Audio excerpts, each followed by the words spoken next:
ነበሩ ሴቶች። ለምን አትሊስት ሁለት ሴት ሁለት ተውት፣ አንድ ሴት እንኳን እንዴት መሪ ይጠፋል? በሃይማኖቱ መጽሐፍ ውስጥ እሱን ትተን ዞር ስንል እንዴት መሪ መሆን አትችልም ብሎ ሲል አሜን ብለን እንቀበለዋለን። ብዙ መሪዎችን ሴቶችን እያየና አለ። መሪ ስትይዝ እንደው መኪና መሪም ከሆነ ሴት ልጅ አደጋ የማድረስ ቻንሷ ራሱ ለው ነው ይባላል። መኪናዋም ከ5 ዓመት በኋላ አዲስ የገዛችው መኪና ከ5 ዓመት በኋላ ወንዱ በ2 ዓመት ውስጥ ከገዛው ጋር ተመሳሳይ ነው የሚሆነው። እንደውም እሷ ይሻል ይችላል። በ2 ዓመት ውስጥ እሱ ዱቄት ነው የሚያደርገው። እሷ ከ5 ዓመት በኋላ የያዘችው መኪናም እንደዛው ጽድት እንዳለ ነው። በዚህ መጠን የምትጠነቀቅን ሴት አውርዷት፣ አተናንሷት፣ በምድር እንደዚህ አድርጓት። ባልሽን አልጋ ሲጠራሽ እሻላልሽም፣ በዚህ ምክንያት ገሃነም ትገቢያለሽ ሲላት፣ በዚህ ምክንያት ሌሊቱ ሙሉ መላኢካዎች ይረግሙሻል ሲላት፣ በዚህ ምክንያት አንቺ የተረገምሽ ማትረቢ ሁርላይኖች እያሏት ያድራሉ ሲላት፣ ስለምን አይነት ክብር ነው የምናወራው? አምላክ የሚባለው አካል አስጨንቆት መላኢካዎችን ልኮ ወሲብ እሱ ሲፈልግ አንቺ እምቢ ብለሻልና ዛሬ ሌሊቱን እስኪነጋ ድረስ መልአክ ልኮ ሲያስረግማት ካደረ ስለምን ክብር ነው የምናወራው? ማለት ምንድን ነው ክብሩ ራሱ ምንድን ነው? ስለምን ክብር? አትሊስት ኖሮ እኮ አነሰ ሊሆን ይችላል እኮ የምናወራው። ይሄ እኮ ከነ የለም እኮ ስለሌለ ነገር ለምን ነው የምናወራው? አሳስቦት አምላክ የተባለው አካል አዲስ ፍጥረቶችን ፈጥሮ አንቺ ወራዳ ቆይ ባልሽ አሁን እኔ ጋር ይመጣል፣ ትንሽ ጊዜ ነው አንቺ ጋር የሚቆየው እያሉ በጉጉት እሷን እምቢ እንድትለውና እሷን ለመስደብና ለመራገም አዲስ ፍጥረቶችን ካዘጋጀባት ስለምን ክብር ነው እየተነጋገርን ያለ ነው? ከጥቁር ውሻ ጋር ጥቁር ውሻ ሴጣን ስለሆነ እንደ እስልምናው ቴዎሎጂ ከጥቁር ውሻ ጋር ከመሰላት እንዲሁም ከአህያ ጋር ድምፁ የሴጣን ነው ከተባለው ጋር ከመሰላት ራሷም በሴጣን መልክ ትመጣለች ብሎ በእንደዚህ አይነት ከሳላት በኋላ ማለት ምንድን ነው ክብሯ? በሴጣን መመሰሏ ይሆን?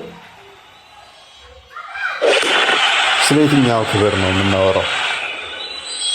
ወይንስ መፈክር ነው? በመፈክር ደረጃ እውነት አለ፣ ከመፈክር የዘለለ አለ ወይ ነው? መፈክሩን እንቀበላለን፣ እናመሰግናለን። በመፈክር ደረጃ አለ። ሴት ልጅ መውታ ብቻዋን መስራት እንኳን ማችል ከሆነ ምንድን ነው እሱ? እነ ቦኮራ እንትን እኮ የሚታገሉት ከሆነ ቦኮ ሀረም ሴት ልጅ መማር የለባትም ነው፣ ከቤት መውጣት የለባትም ነው ትግላቸው። እውነተኛው እስልምና እኛ ነን ነው። ሴት ልጅ ወጣ መማር የለባትም፣ ድምጿ ጧራ ነው የሚሉት ወንድን ያሳስታል፣ ከፍ ብሎ መሰማት የለበትም። እንደዚህ ከሚሉ በ21ኛው ሴንቸሪ ላይ ተቀምጠው ልክ እንደ በሬ ሽንት ወደኋላ ይህን ሃይማኖት ነው ብለው ከሚከተሉ ሰዎች ጋር እኮ ነው ያለ ነው። ወደኋላ የሚጓዙ ወደኋላ የሚሄዱ እድገታቸው ሁሌም እንደ ካሮት የሆነ ቁልቁል። ይህንን ደግሞ እንደ መፈክርና እንደ እውቀት ሲቆጥሩት ባሌ 4 ሲደርብብኝ ጤናማ ነው ኖርማል ነው ብለው ከማሰብ በላይ እኮ አይምሮ ውስንነት ያለበት ሰው እኮ የለም። እንደ ጎረቤት ዕቃ እንደምትዋዋሱት እየተዋዋስን እንጠቀመዋለን። በሽታም ከሆነ አንደኛው ጋር ተተበከለ ሁላችንም ያዳርሰን ብሎ ከማለት በላይ አስቸጋሪ ነገር እኮ የለም። ሜቢ ማማ የምታስደምጠው ቪዲዮ አለ መሰለኝ። ቀጥይ። ያ ቅድም ስታወራው ነበር የከፈትኩት። በነገራችን ላይ እንዴት አንድ መሪ ይጠፋል? እንዴት አንዲት በመጽሐፍ ቅዱስ እኮ ነቢያት ነበሩ ምናምን በመጽሐፍ ቅዱሳችን ነው። እና ያንን መፈክር ወደ አይሻ ይወስዱታል አብዛኛ ጊዜ ሙስሊም ወገኖቻችን። በእኛ በመጽሐፍ ቅዱሳችን የለፊዶ ሚስት ዲቦራ መሪ ነበረች፣ ነብይ ነበረች። እነ ማርያም ነብይ ነበሩ፣ እና አስቴር መምህር ነበሩ፣ ማስተማር የሚችሉ ነበሩ በብሉይ ኪዳን ብለን ስናነሳ ያ መፈክር እነሱም ጋር ገብቶ እንዲህ አይሻም እኮ ከመጋረጃ ጀርባ ሆና ታስተምር ነበረ የሚል መፈክርን ያመጡ ነበር። ከዛን ችንኛዋ ደግሞ ሶሻል ሚዲያ ላይ ማጋባት ጀምራለች እና ምን አለች ተመልከቱ። አንዴ ድምፁን ልስጥላችሁ። መስጂደ ነበዊ ላይ ቆማ የምታስተምር ሴት ነበረች። መስጂደ ነበዊ ላይ ቆማ የምታስተምር ሴት ነበረች አለች። እሺ የሱ መልስ ደግሞ የሙስሊም ወንድሟ መልስ ግብዳ የሆነ ውሸት። መስጂደ ነበዊ ላይ ሴት ልጅ ኢቭን ኒቃብ አድርጋ ወንዶች እንዲህ እያዩዋት አስተምራ አታውቅም። ይህን ነገር ለምንድን ነው እንዲህ እያደረጉ ያሉት ስንል ሰለምቴዎች የማንም ወጣጤ የአይን ሻወር ለማድረግ ወናውዙ ቢላ አላሁ ስብሓነሁ ወተዓላ በተከበረው ቃሉ ሱረቱል አልአሕዛብ ላይ ከቨርስ 32 ጀምራችሁ ስታነቡት ሴቶች መሸፈን እንዳለባቸው ተናገረ። በኋላ የመልእክተኛው ዓለይሂ ሰላቱ ወሰላም ሚስቶች ጭምር ኢቭን የመልእክተኛው ዓለይሂ ሰላቱ ወሰላም ሚስቶች ኖርማል ሲናገሩ ራሱ መቅለስለስ እንደሌለባቸው ይናገራል። ዛሬ ላይ ቻፕስቲክ ቀንድባ ተቀንድባ ሜካፕ አድርጋ ሰዎችን የሚያማልል ነገር ለብሳ መታ ታላ ትለኛለች። ምን ረሰሩ እናታችን አይሻ ታስተምር ነበር። ኒቃብ ለብሳ ከመጋረጃ ጀርባ ሆና ኒቃብ አደረገች። ኢማጅን የምዕመናን እናት ናት፣ የአማኞች እናት ናት፣ እንዲሁም ደግሞ የመልእክተኛው ዓለይሂ ሰላቱ ወሰላም ሚስት ናት። ይህም ሆኖ ሳለ እነዛ ድንቅዬ የሆኑ ሰሃቦች ስታስተምር ጊዜ ከመጋረጃ ጀርባ ሆና ነበር የምታስተምረው። ኒቃብ አድርጋ ራሱ አያዩዋትም ነበር። ዛሬ የሚያሳዝነው ግን ሚዲያ ላይ ወጥታ ኮልታፋ ሳትሆን ኮልታፋነት እያጫወታት እያለች ማለት ነው ልታስተምረኝ ትጥራለች። ኧረ ፈሩ፣ አላህን ፈሩ። ከአሁን በኋላ ያልፈታችሁ እየመረራችሁን ዋጡት። ማታደርግ የሚል ነገር አለ። ሴቶችን ሰብስበሽ አስተምሪ። ኡስታዞች ባሉበት እንደ ወንዱ እያልሽ እያበራሽ ይህን በተመለከተ በነገራችን ላይ ዩቱብ ላይ ቪዲዮ ሰርቻለሁ። በደንብ ቁርአናዊ ሀዲሳዊ መረጃዎችን እያመጣው ላሽ ሰጥቻታለሁ። ባዮ ላይ ባለው ሊንክ ምንድነው አይሻ ከመጋረጃ ጀርባ ታስተምር ነበረ እና እኛም ብናስተምር ምንም ችግር የለም የሚል ነው የሴቶቹ መፈክር ማለት ነው። አሁን የሙስሊም ሴቶች በጣም እየተጨቆኑ ስለሆነ አይሻ እኮ ከመጋረጃ ጀርባ ታስተምር ነበረ። ጭራሽኑ አንዲትም ሴት መስጂደ ነበዊያ ነው እዛ መስጂድ ላይ ታስተምር ነበረ አለች። ያችን አሲያ ደግሞ ማለት ነው። ከዛን መጣላት አቡሳላ ገባላት። የቱ ጋ ነው ማስረጃው? ኦኬ አይሆንም። ድምጽ እንደውም ማንኛው አንደኛው ኡስታዝ ድምጽ ራሱ እንደሚያሳስት ድምጻችሁ ራሱ ያሳስታል፣ ስለዚህ ተሰተሩ፣ በድምጽ ራሱ ማውራት የለባችሁ ምናምን እየተባባሉ እያሉ ሴቶቹን እየተናገሯቸው ነበረ። እና ኢማጂን እኔ ሙስሊም ወንዶች ግን ስሜታችሁ ምንድን ነው ማለት በድምጽ የምትሸነፉ አራት ሴት አግባ ተብለ በአራት ሴት እንኳን የማትረካ እኔ አሁን ጥያቄ አራት ሴት ተፈቀደለት ለሙስሊሙ ወንድ ስሜቱ በአራት ሴት ይቆማል ያለው ማን ነው? በቃ በአራት ሴት የገደበለት ማን ነው? በአራት ሴት የተገደበ ነው የሙስሊም ወንድ ስሜት። እና ምንም የማይመስል ነገር አሁን ሴት ልጅ ወታ ማትናገርበት ምክንያት ድምጿን ሰምቶ አትታይም እኮ አትታይም፣ ግን ሳትታይ ማውራት እንኳን አትችልም። ድምጽሽን አቅለስልሰሽ ወይም ድምጽሽ ቀጠን ካለ አትችይም ማውራት እየተባለች ነው። አትችይም፣ ምክንያቱም ወንዱ ይወሰወሳል። እሱ ምንድነው ይሄናል? እሷ በአንድ እንደዛ ተጨቁና ምንም ሳትሆን እሱ በድምጽ እንደዚህ እየተወሰወሰ አራት ሴት አልበቃ ብሎት ባሪያ ተፈቅዶለት በገንዘብ ሄዶ ሴትን መገናኘት ተፈቅዶለት ምንድነው እሱ ይናል? መልአክ ነው ወይ? ግን ሁሉ እንትን የምትይዘው የምትሸከምበት ምክንያት ሴቷ ምንድነው እሱ ይናል? ከዛ ትመጣና እኔ እስልምና ከበረኝ ትነናለች። ምንድነው ያከበራት? በእሷ ላይ አራት ሴት እሷ ተሯን እየጠበቀች ፋጢማ አይሻ ጋር እየሄደ እየጠበቀች መቼ ነው እኔ ጋር የሚመጣው ተራይ መቼ ነው ሐሙስ ነው አይደል? አዎ እያለ ቀን እየቆጠረች እየጠበቀችው ከዛስ እኔ እኮ ባሌ ለኔ የምፈልገውን ነገር ያሟላልኛል። ተራ ጠብቃ እኮ ነው። እስቲ በዚህኛው ሳምንት እኔ ጋር ነው ምናምን ሂሳብ ሰርታ ማለት ነው። ሂሳብ ሰርታ እሷ ጋር እየመጣ አከበረኝ ትለናለች። እና የሙስሊም ሴቶች እንደው እስቲ ያከበራችሁ በምንድን ነው? አንድ የቁርአን ቨርስ በራሱ ጠቅሳችሁ በዚህ አክብሮናል ብላችሁ መጥቀስ የምትችሉት የቁርአን አያ አለ ወይ? ቀጥል እፎይ።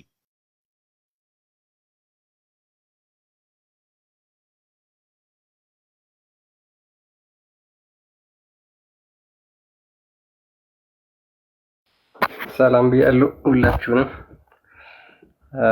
እንዴት ናችሁ? ሚሚ ትላለች አለ። በነገራችን ላይ እንደዚህ ነው የሚቀልዱባችሁ። እንደው ዋ ትላለች በክርስቶስ ማለት ወይ እንዴት ነው የሚቆጥሯቸው ሴቶችን ማለት በምን ደረጃ? አይሰማም። ድምፅህን አስተካክል። አይሰማም። አትነፋነፍ። ድምፅ አይሰማም። አይሰማም። ያዘው ማይክን።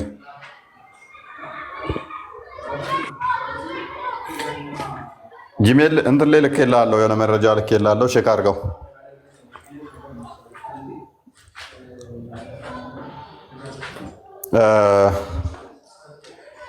አሁን ጂሜል ላይ ልኬልሃለሁ፣ አታች አድርጌልሃለሁ፣ ቼክ አድርገውና የተወሰነ እንሄድበታለን። ሜይ ቢ ኤኒዌይስ ምንድነው ማማይ ባነሳችሁ ላይ አቡ ሳላ ስላነሳው ነው።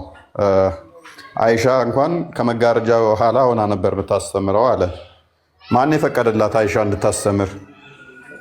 ማለት ቁርአኑ አይፈቅድላትም።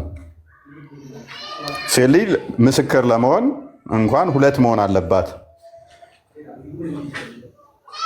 አይሻ ለማስተማር ሁለት ሆና ነው ወይ የምታስተምረው? ወይንስ አይሻ ወንድ ነች? የአይሻ ጾታ ደግሞ አሁን እንጠይቅ እስቲ። ምክንያቱም ወንድ ካልሆነ በስተቀር ስለማይቻል ለምንድን ነው እሷ ያስተማረችው? የሴት ልጅ ምስክር በሐዲሱ መሰረት በቁርአኑ መሰረት አንዷ እንደ ሁለት ከሆነ የምትታየው አይምን በሁለት ከሆነ የሚመነዘረው አንዱ አይሻ ካዳ ሰሃባዎችን ያውም ልብ በሉ ሰሃባዎችን እንዴት ልታስተምርስ ትችላለች? አችልም ማለት ነው። አስተላለፈች የተባለው ታሪኮች እንዳለ ተረት ተረት ይሆናሉ ማለት ነው። በራሳቸው አስተምሮ መሰረት አለ ሐዲሱን መካድ አለባቸው። የአይሻን ማለት ነው። አይሻን ብቻ የሚጠቅሷት ባይዞ ትምህርት ነው እንዴ? ግን እስቲ ክርስቲያን ከፍቶላል አዲስ ኮኔክሽን የከፈተልኝ የለም። አሁን የላክኩ የራሴ አልገባልኝም። አሁን አዲስ የላክልኝ ነው። ያንተ ጂሜል ላይ ነው የላኩ። አታች አደረኩልህ። እሺ የኔ ፋይል ላይ ልጫንልህ። እንደዛ ግን ላይ አልገባልኝ። እሺ እኔ የምጠቀመው ያኛው ፋይል ላይ አፕሎድ ዳውንሎድ አድርገውና እዛኛው ላይ አታች አድርግላለሁ። ቼክ አድርገው። እሺ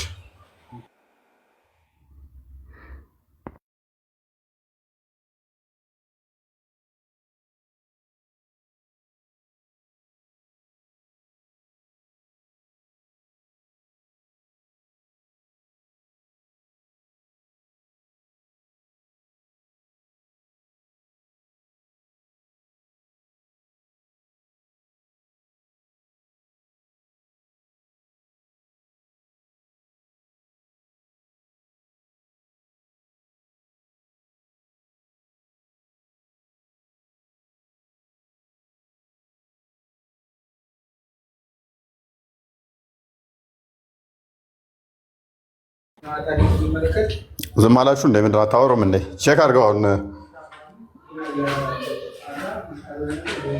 2000 ሚላ ቼክ አድርገው። ምንድን ነው ያስተማረችው የሚለውን ራፍሊ እንሂድበት እስኪ። አስተማር ለምን ወጣ? እንደ ኤግዛምፕል የሚጠቅሱት እሷን ነው። ትምህርት አይደለም የእሷን ባይዘ ወሬ ነው ያወራችሁ። ከወሬ ውጭ ምንም የለም።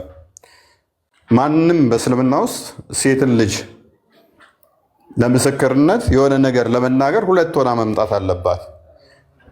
ስቲል እንደዛም ደግሞ ምስክርነቷ ተቀባይነት የሌለባቸው አሉ። ለምሳሌ በዝሙት ላይ ከሆነ ሴቶች ብቻ ሆነው መመስከር አይችሉም። ሴቶች ብቻ ከሆኑ መመስከር አይችሉም። ሸሪያቸው በግልጽ ያስቀምጠዋል። ሀያም ብትሆን አይተናል ቢሉ ምስክር አይሆኑም፣ ተቀባይነት የላቸው። የግዴታ ወንድ መኖር አለበት። ይሄ በሆነበት ላይ ምንድነው የትኛውን ትምህርት ነስ የትኛውን መሩ? ለምንድነው መፍቱን ያልሰጣቸው? ቢመሩ እንኳን ቢኖሩ እንኳን አስተምሮቱ መፍቱን ሰጥቷቸው ሳይሆን ሴቶቹ ከአስተምሮቱ ወጥተው ማለት ነው። አሁን ሚዲያው ላይ እንደሚያደርጉት ሴቶች ሙስሊሞች እንደሚያስተምሩት አስተምሮቱ ሳይፈቅድላቸው ሙስሊሞቹ፣ ነገር ግን እነሱ ይተገብሩታል ማለት ነው። ድምፃቸው አደባባይ ላይ መሰማት የለበትም ነው የሚለው። ምክንያቱም ድምፃቸው ከተሰማ ሌሎቹን እንትን ስለሚያሳስት ያንን ስለሚያደርግ ማለት ነው። ከፈተልህ ከፈልኛል ግን አልከፈተልኝም። ከ2000 ብር የሚለው ነው። እዛኛው ላይ ላክ የራሴ ጂሜል ላይ እዛ ላይ ያለ አይ ቲንክ ከዚህ በፊት ልከልኛል። እስኪ ቼክ አድርገው እስኪ አላኩልህም። ያኛው ሌላ ነው። የኛው ፓርት ዋን ነው። የኛው ክፍል ዋን ነው። ይሄ ገና ሪትራይቭ እያደረገ ነው። ቀጥልና ከሲከፍል ይነግራሉ።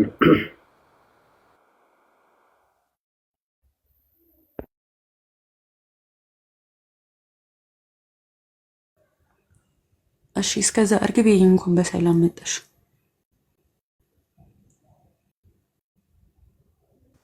እንኳን ደህና ቆያችሁ። የክርስቶስ ጸጋና ሰላም ይብዛላችሁ። ታችም ላይ ሰላም ብያለሁ ሁላችሁም። አሜን። በታብታብ አድርጉ ጋይስ፣ ሼር ቤቱን ተጫኑና ከዛ ቢያንስ ለ50 ሰው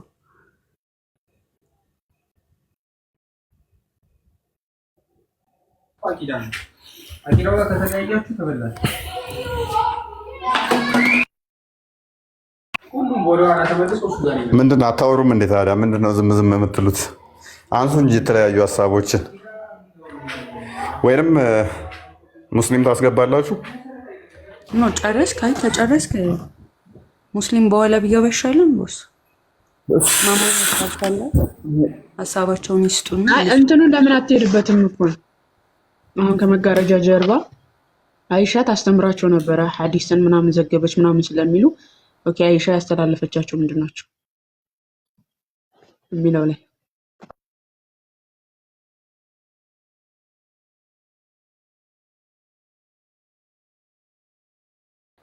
ያ የተወሰነ እሱን ነው ካልኩ ለክርስቲያን ልክ የለ ነበር። ክርስቲያን ስልክህ ነው ችግሩ። እኔ ጋር እንትን እያለው ነው አክቹዋሊ ኔትወርክ ወይ አንተ ደካማ ነው ማለት ነው። የኔ አይደለም ወይ አልገባም። ምን አይደለም። ኦኬ እሺ፣ አንዴ ቃል ታገሰው። እሺ ያ እንዴ ታገሰውና እስኪ እስከዛ ያ በነገራችን ላይ አንድ ሌላ ቪዲዮ እስኪ ላሳያችሁና እነዚህ እንግዲህ ያቺ አሲያ ለማድረግ የሞከረችው ምንድን ነበር ማለት ነው። ያው እንግዲህ ሴቶች ምን ያህል ክብር አላቸው የሚለውን ነገር ለማሳየት እየሞከረች ነበር። ነገር ግን እንደዛ አይደለም አስተምሮቱ። አሁን መስጂድ አልናዋይ ላይ ሴቶች ያስተምሩ ነበር የሚል የለም፣ እንደዛ የሚል የለም። ስለዚህ ወንድሟ መጥቶ ቀጥታ ወንድ ነው እሱ ተቃወመ ማለት ነው። ስለዚህ ልክ አይደለም የተናገርሽው ነገር ያስቀጣታል፣ ያስከስሳታል። ስለዚህ እንደዛ ባልተጻፈ ነገር የሚጽናኑ ናቸው ማለት ነው ሴቶቹ። ለምን ሴትን አከበር የተባለበት አንድ ቦታ ስለሌለ ማለት ነው። አንድ ቦታ ሴትን አከበር የተባለበት አንድ ቦታ የለም። እስኪ አንድ ቪዲዮ ላሳያችሁና ከዛ ተመሳሳይ ነው ከቅድሙ ጋር እሱ ላይም ትንሽ እንትን እንልበታለን።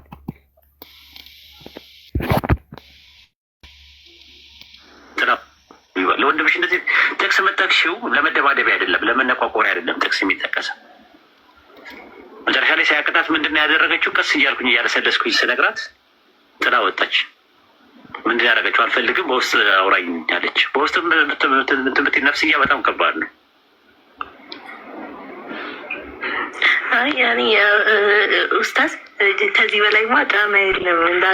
እንደ አንዲት መጀመሪያ ሰለምቴ ያው ድሎም ጀምሮ ነው ኦልሞስት እዚህ ሚዲያ ላይ ቲክታክ ላይ እንኳን ኦልሞስት 5 ዓመት ከዛ በላይ በመፈተሽ ምንድን ነው የምትጠቀሚው? ሊንዳ አሁን አንቺ የምትጠቀሚው ብቻ ንገረኝና ከዛ በኋላ ችግር የለውም።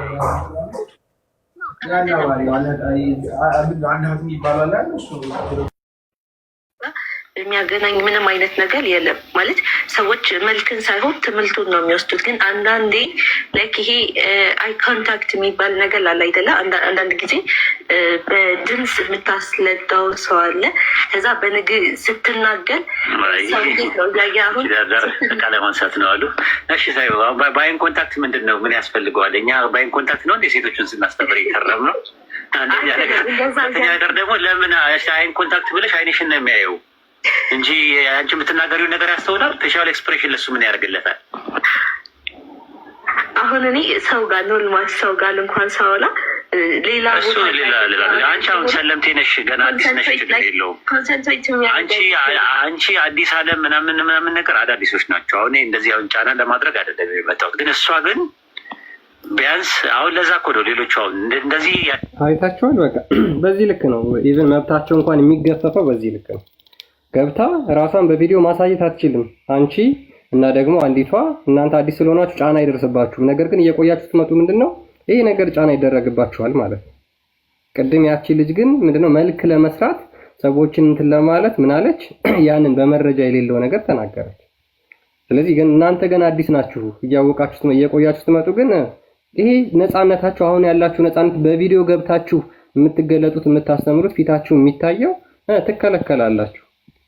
አይታችኋል የት ድረስ እንደሚሄድባቸው ሴቶቹ ላይ ነፃነታቸው ላይ የት ድረስ እንደሚሄድባቸው በዚህ ልክ ነው። እንግዲህ በገዛ ስልኳ ቲክቶክ ገብታ እንኳን በፊቷ ላይ የት ድረስ እንደሚሄድባቸው ፊቷ እንዳይገለጥ እንዳይታይ በዚህ ልክ ነው የሚጨቆኑት ማለት ነው።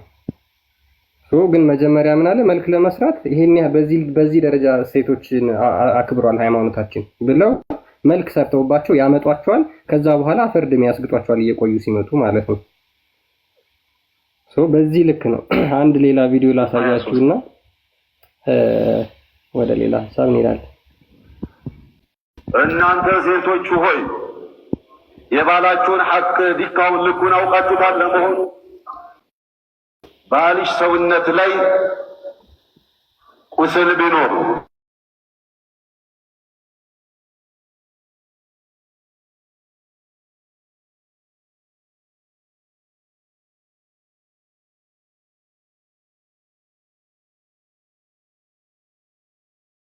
ድምፁ ከኔ ነው ወይስ መቼም የእንትናን ሊያመጣ እንዳይሆን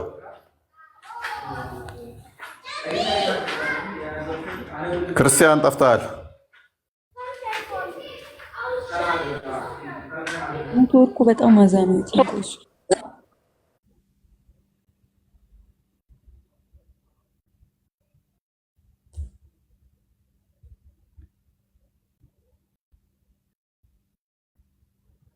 ገስት እስኪ አስገቡት። እውነትሽ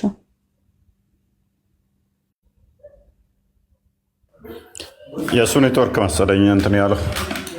ኤኒዌይስ የባሏ ቁስልንም ቢሆን እንትን ማለት አለባት የሚል ነው እና በጣም የሚደብር እንትን ነው። ዲስ ማች ይሄዳሉ ማለት ነው።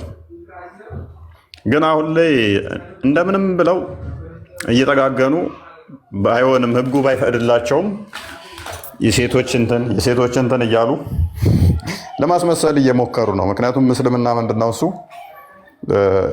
ዲሲቭ በማድረግ ጎበዝ ናቸው። በማጭበርበር፣ በማታለል፣ በማስመሰል በጣም ጎበዝ ናቸው። ጫናው ሲመጣባቸው ሃይማኖቱ እንደማይፈቅድ እያወቁ እያደረጉ ነው። አመራር የሙስሊም አመራሮች አሉ አሁን ላይ ሴቶች ማለት ነው። ነብዩ ግን አይቻልም ብሏል። በሴት የምትመራ ሀገር ትወድቃለች ብሏል። በቃ ይህ ትክክል አይደለም። አመራር ግን ትሾማታለህ። ይመቻቸው። አሁን አንዳንዶቹ በጣም ኤክስትሪም የሆኑ እስልምናው ላይ የነብያቸውን ሱና የሚከታተሉ ወይንም ደግሞ የሚያራምዱ ሴት ልጅ ከቤት መውጣት የለባትም የሚለውን ነው የሚደግፉት። ብቻዋን መንቀሳቀስ አትችልም፣ የትም መሄድ አትችልም፣ ትምህርት ቤትም መማር የለባትም፣ ቤቷ ተቀማጭ ነው መሆን ያለባት። እሱን እያደረጉት ያሉ አሉ እንትን የሚሉ ማለት ነው የሚከለክሉ። እነኚዎቹ ግን ትችቱን ለመቋቋም ሲሉ እንደ ሴት ያከበራት የለም ለማለት እንትን ይላሉ ማለት ነው። ስለዚህ ምንድነው ሴት ልጅ አክብሯል የሚለው ከምን አንጻር ነው? ምንድነው ምን ብሎ ነው ያከበራት ብሎ መጠየቁ የተሻለ ይመስለኛል። ማለት እኛ ስለማናቅ ማለት ብሶት ነው የሚሆነው። እኛ አላደረገላትም እንዲህ አላላትም ከማለት አይ ምንድነው እሱ ያከበራት ራሳችሁ ንገሩን። የአፍጋኒስታን እንደዛ ያደርጋሉ። ምንድነው እሱ ያከበራት ንገሩን እስኪ ብሎ መጠየቁ የተሻለ ይሆናል ይመስለኛል። እነሱ ራሳቸው ቢነግሩን ክብራቸውም ቢነግሩን። ያው የሚያነሷት ምንድነው ሂጃብ ኒቃብ ምናምን ያነሳሉ። እሱ ደግሞ የወረደበትን ምክንያት ስናየው ሙሐመድ ያው የዑመር ታሪክ ሆኖ እናገኘዋለን። አላህን ዑመር አድርገን እናገኘዋለን ማለት ነው። ምክንያቱም ሳውዳን ሾፍ አደረገ። ሳውዳ በጣም ረጅምና ግዙፍ ነች። ሽንቷን ስሸና ይሾፋት ነበረ። ከዛ በቃ ደበረው ሄደና ለነብዩ አንተ ሚስትህን እኮ ስሸና እያየዋት ነው፣ ለምን ነው ተሸፈኝ ማትላት አለው። ነብዩ ዝምታ መረጠ። ደግማም ልሸና ስትወጣ ስሸና እያት ሄደና አሁንም አንቺ ሳውዳ ከኔ አይን የትም ልታመልጫችም፣ ምክንያቱም አንቺ በጣም ግዙፍ ነሽ፣ በቀላሉ ለይሻለሁ፣ ስለዚህ አይሻለሁ አላት። መጣና ለነብዩ ምንድነው ተሸፈኛ አትላትም እንዴ? ከዛ ማሜ መገለጥ መጣልኝ አለ። ምን አይነት መገለጥ? ሴቶች የነብዩ ሚስቶች ተሸፈኑ የሚል ማለት ነው። እና ማኝ ሴቶችም እንዲሸፈኑ። ይህ ሴትን የማክበር ጉዳይ ሳይሆን ደግሞ ከክብር ጋር ጉዳይ ሳይሆን ሴትን ከባሪያ ጋር የሚለይበትም እንደ መለያም ነው የተጠቀሙት በጊዜው። አክቹዋሊ ባሪያ ሴት መሸፈን አትችልም። ዑመር ይደበድብና ይገፋቸው ነበረ። ሲሸፈኑ እየደበደበ ይገፋቸው ነበረ። ለሴት ልጅ ክብር ከሆነ ሴቶቹ ሲሸፈኑ ለምን ተሸፈንሽ ብሎ መደብደብ እንዴት እንትን ሊሆን ይችላል? ወንጀል ነው የሚሆነው። ክብሯ ከሆነ የክብር አንጻር ሳይሆን በጊዜው ምንድነው እሱ ሴክሹዋል ሃራስመንት ያደርሱባቸው ነበር ሴቶቹን። የእኛን ግን ሌላ ሰው እንዳይነካቸው በዚህ እንለያቸው የማለት ነገር ነው። እንደ መለያ ነው የተጠቀሙት። አንድም የከሌ ሚስት ነች እንደዛ የለበሰችው የሚለውን ለመለያነት ነው የተጠቀሙትም። ከዛን እኛ ያልተሸፈኑትን እንደፈለጋቸው እንትን ለማድረግ እንዲመቻቸው ማለት ነው። ምክንያቱም መልበስ እንኳን አትችልም። ባሪያ ከሆነች መልበስ እንኳን አትችልም። የለበሰችው ትገፈፋለች ማለት ነው። ዛት ማች ድረስ ይሄዳሉ። ይሄ መገለጥ አይደለም። በቃ መገለጥ ቢሆን ኖሮ እንደውም ደስ ነው ብለን ያዘን አይደለም። ምክንያቱም አትችልም ይለዋል። ምንም እንኳን ብትፈልግ እንኳን አንተ ብትሻ እንኳን አትችልም ይላል ማስተካከልን። ስለዚህ 4 አግብቶባታል፣ ባሪያዎችን ደርበውባታል። ከዛች ሴት ፍትህ አታለች። ምክንያቱም እሱ ደግሞ ሆን ብሎም አይደለም፣ በቃ ለማስተካከል ቢፈልግም እንኳን አትችልም ያለው ደግሞ አላህ ነው። ለማስተካከል ባለመቻሉ ፍትህን በማጣቷ ምክንያት እቺ ሴት አማረረች።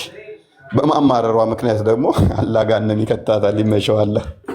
ከምር በጣም አላህ አዛኝ ቸር ሩሩ ነው። ኧረ ይመቸው። ቅድም ባነሳኸው ላይ ግን ሂጃብ ተአምርን የሚያሳይ ነገር አይደለም። ኦፍኮርስ በዑመር አማካኝነት ራሱ ዑመርን በነገራችን ላይ የሚኩራራበት ነው። በሱ ምክንያት 3 ናቸው 2 አንቀጾች እንደወረዱ ይናገራል ራሱ ዑመርም ማለት ነው። ሱረቱል ተሕሪም ቁጥር 5 ላይ ያለው መላችሁንም ቢፈታችሁ የሚለው አንቀጽም በሱ ምክንያት ነው የወረደው፣ የነብዩ ሚስቶች ስለተቆጣ። ቅድም ስትናገር ምን አልክ? እንትኑ ይሄ ሂጃቡ መከራቸውን የሚደብቅላቸው ነው። ለምሳሌ ቢመታት በሱራ 434 መሰረት ሴት ልጅ መመታት እንዳለባት ይናገራል። ለዚህ ስትመታ ስርዝ ድልዝ ብልዝ ነው ልትሆን የምትችለው። ልክ ወደ ነብዩ የመጣችው ሴት ያቺ ሪፋፈቱ አብዱራህማን ያገባት ሴት ማለት ነው።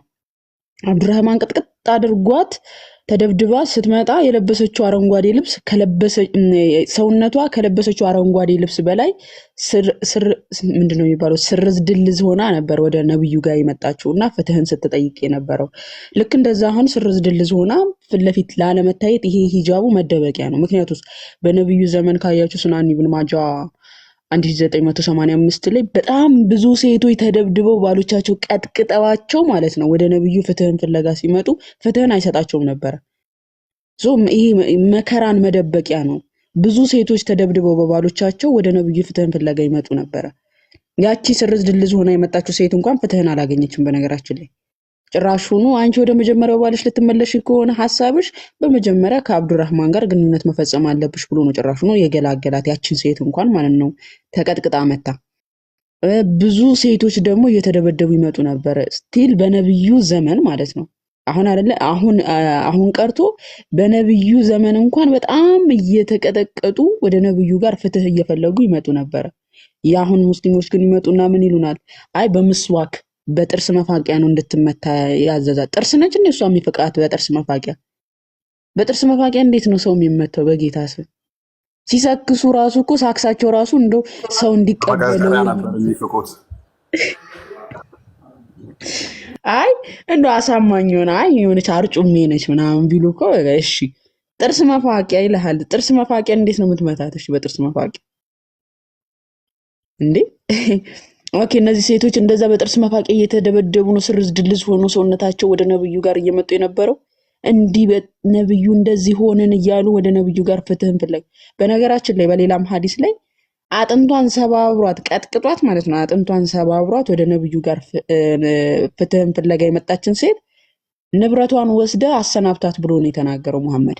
ለምን እንደዚህ መታችኋት? እኔ እኮ የፈቀድኩላችሁ በምስዋክ እንድትመቱ በጥርስ መፋቂያ እንድትፈቋቸው ነው አላለም። ንብረቷን ወስዳ አሰናብታት።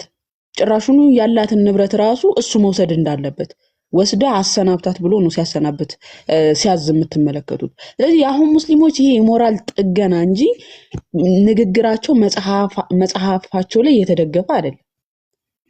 የሞራል ጥገና በቃ አሁን እንዲሰልሙላቸው ልጆቻቸውን እንዳይደነግጡባቸው ማለት ነው። እንደ አህያ ተቀጥቅጣ አይደል ነብዩ ሆይ እንደዚህ ሆንኩኝ እያለች ወደ ነብዩ ጋር ስትመጣ ጭራሽ ወደ ነበረው ባልሽ ተመለሺ፣ ወደ ነበረው ባልሽ ወደ መጀመሪያው ባልሽ ለመመለስ ፍላጎት ካለሽ ከዚህኛው ከሁለተኛው ባልሽ ጋር መታረቅ አለብሽ፣ ማነው ግንኙነት ማድረግ አለብሽ ያላት በሱረቱል በቀራ 230ኛው አንቀጽ መሰረት ለሶስተኛ ጊዜ ተፈታች ሴት ሌላን እስክታገባ ድረስ ለእርሷ አትፈቀድለትም ይላል። ለምሳሌ አንድ ወንድ ልጅ ፈታሆሽ ብሎ ይናገራታል በሶስቴ። ይሄ በስነ ስርዓት ፍቺ መሰላችሁ? ፈታሆሽ ሶስቴ ብቻ ነው መናገር የሚጠበቅበት። ከዛ እቺ ሴት ከተፈታች ከዛ ፈታሆሽ ብሎ ካሰናበታት ባሏ ጋር ተመልሳ ለመታረቅ ሌላ ወንድ የሷን ገላ ማየት አለበት ነው የእስልምናው ህግ። በደንብ አስተውሉ። የክርስትናውንና የእስልምናውን ፍቺና ህርቅ በንጽጽር እዩት። በእኛ ፍቺ የሚፈቀድበት እሱ አመንዝራ ከሆነ ወይም እሷ አመንዝራ ከሆነች ማለት ነው። ረክሳ ባሏን እንዳታረክስ ወይም እሱ ረክሶ ሚስቱን የተቀደሰችው ሚስቱን እንዳያረክስ ካመነዘረ ፍቺን ይፈቅዳል ጌታ አምላካችን እግዚአብሔር። እኔ ፍቺን አልፈቅድም ያለ አምላክ ነው። ነገር ግን ፍቺን የሚፈቅድበት መንገድ ደግሞ አለ። እሱ ምንድነው? አመንዝራ ከሆኑ እሱ አመንዝሮ ከሆነ ወይም እሱ አመንዝራ ከሆነች ፍቺ ይፈቀዳል። በእስልምናው በእኛ ፍቺ የሚፈቀድበት መንገድ ዝሙት ከተሰራ ነው። በእስልምናው ደግሞ ህርቅ የሚፈቀድበት መንገድ ዝሙት ተሰርቶ ነው። በደንብ አስተውሉ።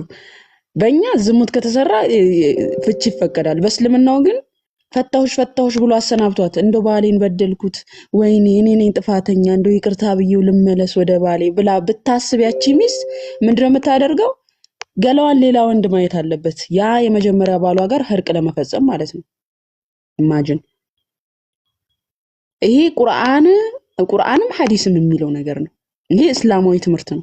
አንዲት ሴት ለሶስተኛ ጊዜ ተፈታች ሴት ተመልሳ ከመጀመሪያ ባሏ ጋር ለመታረቅ ግዴታ ያቺን ሴት ሌላ ወንድ ገላው ማግኘት አለበት። እንደው የአላህ አስተሳሰብ ራሱ ምን ያህል እንደው አይደለም አምላክ የሰፈር ዱርዬ እንኳን እንዳልሆነ የምታውቁት ማለት ነው። የሰፈር ዱርዬ እንኳን የማይናገረው ነገር እንዳልሆነ የምታውቁት። እሺ እቺ ሴት ከመጀመሪያ ባሏ ጋር ለመታረቅ ሌላ ወንድ ጠበሰች ወይም ደግሞ ሌላ ወንድ ጠበሰች። አረ ጋይስ በእንትን ቋንቋ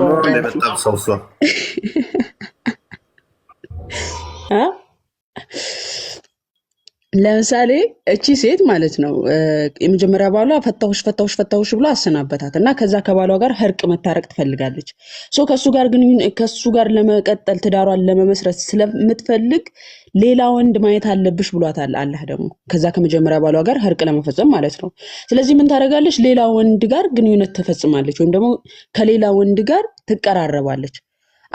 አስቡ ያ ወደሷ የሚቀርበው ወንድ እቺ ሴት የትዳር አጋሪ ትሆናለች የልጆቼ እናት ትሆናለች ብሎ ነው የሚቀርባት። እሷ ግን ለምን አላማ ነው እዚህ ወንድ ጋር የምትቀርበው? ከመጀመሪያ ባሏ ጋር እርቅ ለመፈጸም ነው የምትቀርበው። ያንኛውስ ወንድ እሷ እኮ ከሱ ጋር ካደረች በኋላ ወደ መጀመሪያው ባሏ እኮ ትመለሳለች ህጉን ፈጽማ ማለት ነው። እንደው በመብርሃን ይሄ የሰፈር ዱርዬ እንኳን የሚያወጣው ህግ ነው አይደለም አምላክ? የሰፈር ዱርዬ እንኳን የሚያወጣው ህግ ነው። አንቺ ፈቶሻልና አይ ገላሽን ሌላ ወንድ ማየት አለበት። እሺ ያስ ወንድ የሚቀርባትስ ወንድ ሰይድን አስገቡኝ እያለ ነው። ያው ከነሱ ጋር ውሸት ነው ውሸት አይደለም የሚለው ብንመለከተው አይሻልም? እሺ ላስገባላችሁ። እሺ ሰይድ አላክም ሰይድ እየተሳደበ ልኬለታለሁ ውሸቱን ነው። አንቺ ደንቆሮ ይለኛል። ደንቆሮ ማን እንደሆነ ናገባና ላሳይ እና እርቅ የሚፈቅድበት በእኛ በክርስትናችን ፍቺ የሚፈቅድበትና በእነሱ እርቅ የሚፈቅድበት መንገድ በእኛ ዝሙት ሲፈጸም ነው፣ በእነሱ ደግሞ በእኛ ፍቺ የሚፈቀደው ዝሙት ሲፈጸም ነው፣ በእነሱ ደግሞ እርቅ የሚፈቀደው ዝሙት ሲፈጸም ነው። አነጻጽሩና ተመልከቱት ምን ያህል አንድ ባለ አእምሮ የሆነ ሰው አንድ ማሰብና ማገናዘብ የሚችል ሰው ይህንን ነገር ሊቀበለው እንደማይችል ማለት ነው። እና መግባት ትችላላችሁ ሙስሊሞች ቀጥልፉ። አያችሁ እስልምና የተበቃቃ ነው። ዝሙትን በምን ያህል እንደሚጸየፍ እዩ። ክርስቲያኖች ለመፋታት ሲሉ ዝሙት ይሰራሉ።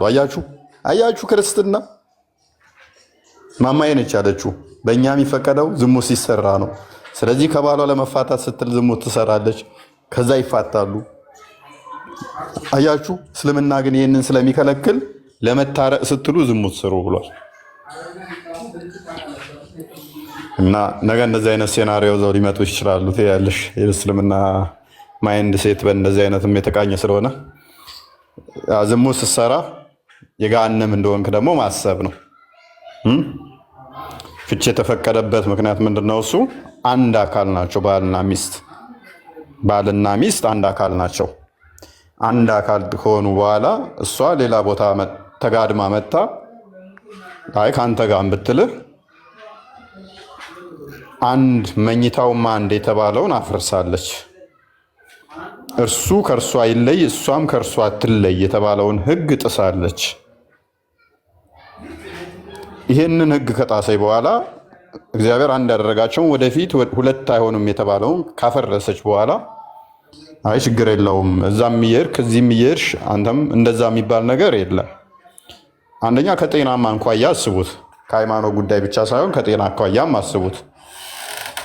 የትም ተኝታ መጣ እንትን የምትል ከሆነ አንተ ለምንድን ነው በሽታ የምትሸከመው?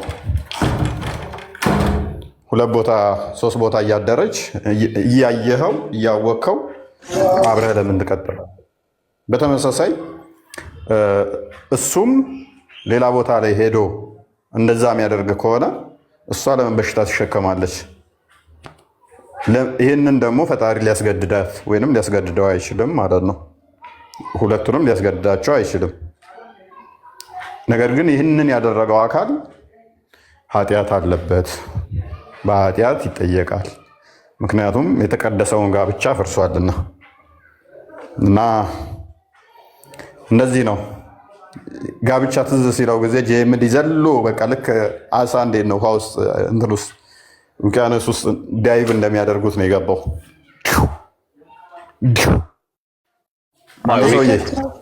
ፈታሁሽ አገባሁሽ በሚለው ቢስተካከል። ወአለይኩም አሰላም ወበረካቱ። እንዴት ነህ? ተጅዊድን አሳምረን መጣሁ። አንተ ሰውዬ ሰላም ነው? እንዴት ናችሁ? ማማዬ ናኑ ሁላችሁንም ሰላም ብያለሁ። ሁሉ ሰላም አለን ይመስገን። ሰላም ናቸው። ሁሉ ተማም ተጠፋፋን። ላይ ብሎ ከተገናኘ ረጅም ጊዜ ነው። ኧረ ሎንግ ታይም። አማን ናችሁ? ሁሉ ተማም፣ ሁሉ ሰላም። ማማ ይሰማችሁ? ሰላማት እንዴ? ዩኤል እንዴት ነህ? ደህና ነው ባይዞ። እኔ ዩኤል ነው የምለው። ጀሚዲን እኮ ያልኩትን አልሰማኝም እንዴ? ማይረባ ዩኤል የሚባል ስምማ አይሸከምም። እኔ ነኝ ያወጣሁለት። በነገራችን ላይ ዩኤል በጣም የወደደው ስም ነው። ፈታሁሽ የሚለውን አገባሁሽ በሚል ቢሆን የሙስሊም ወንድ አስበው ሴቶችን ምን ሊያደርግ እንደሚችል ማለት በአራት እንኳን የማይቆም ወንድ አገባሁሽ በሚለው ቢስተካከል እንትን ቢልለት ቢቀየርለት ምንድነው ሊሆኑ የሚችሉት? ሁሉንም አግብቶ ነው እንዴ? 3 ጊዜ አገባሁሽ ብሎ ካለ በቃ ማግባት ከሆነ ማለት ፈታሁሽ ብሎ 3 ከተናገረ ኒካዋ ይወርዳል። አንዲት የሙስሊም ሴት በተቃራኒው አገባሁሽ ብሎ 3 ጊዜ ብሎ ኒካ የሚያስር ከሆነ እንዴት ነው ምድር ላይ? አንቺማ የሆነ ከኛ ጋር ጠላትነት አለብሽ እኮ። በቃ እየዞሩ አገባሁሽ እያለ ሴቶቹ እንዳለ ያገቡ ልታደርጊብን ነው እንዴ? ታይ ለወንዶቹም አስቢ እንጂ ለክርስቲያን ወንዶች እየዞረ አስባችኋል? አገባሁሽ ይላታል፣ አግብቷታል። በቃ የሆነ ትምህርት ላይ አክቹሊ አንተ አይ ቲንክ የነገርከኝ ጀምሪ መምህሩን ተማሪውን አይደለ ጠይቆት ፈታሁሽ እንዲላስ ብሎት መጨረሻ ላይ ጋብቻውን ፍቹን ሐላል ያደረገበት ማን የነገረኝ? እንደዚህ አይነት እንትን ሰምቻለሁ። አረ በቪዲዮ ነው እንጂ በቪዲዮ ሰርተውት ሜማርገውታል። እኔ የሆነ ቪዲዮ ላይ ያየ ነው። ያ 3 ጊዜ ፈታሁሽ እንዲል ሚስቱን አስደርጎት ሚስትህን ፈታሃል ብሎ ያስፈታው። አስበዋል ሳላስበው እኔ 3 ጊዜ መምህር ሆኜ ፈታሁሽ ሚስቴን እንድል አስብሎኝ ከዛ ፈታሃታል እኔ ነኝ ማገባት ሲለኝ ማለት ነው። ኧረ አልፈታሁም ኖ ሄጄ እነግራታለሁ ፈታሃታል። ይኸው ሪካርድ ቪዲዮ ይባለው። ኧረ ቀልድ እስልምና እኮ የቀለዱት።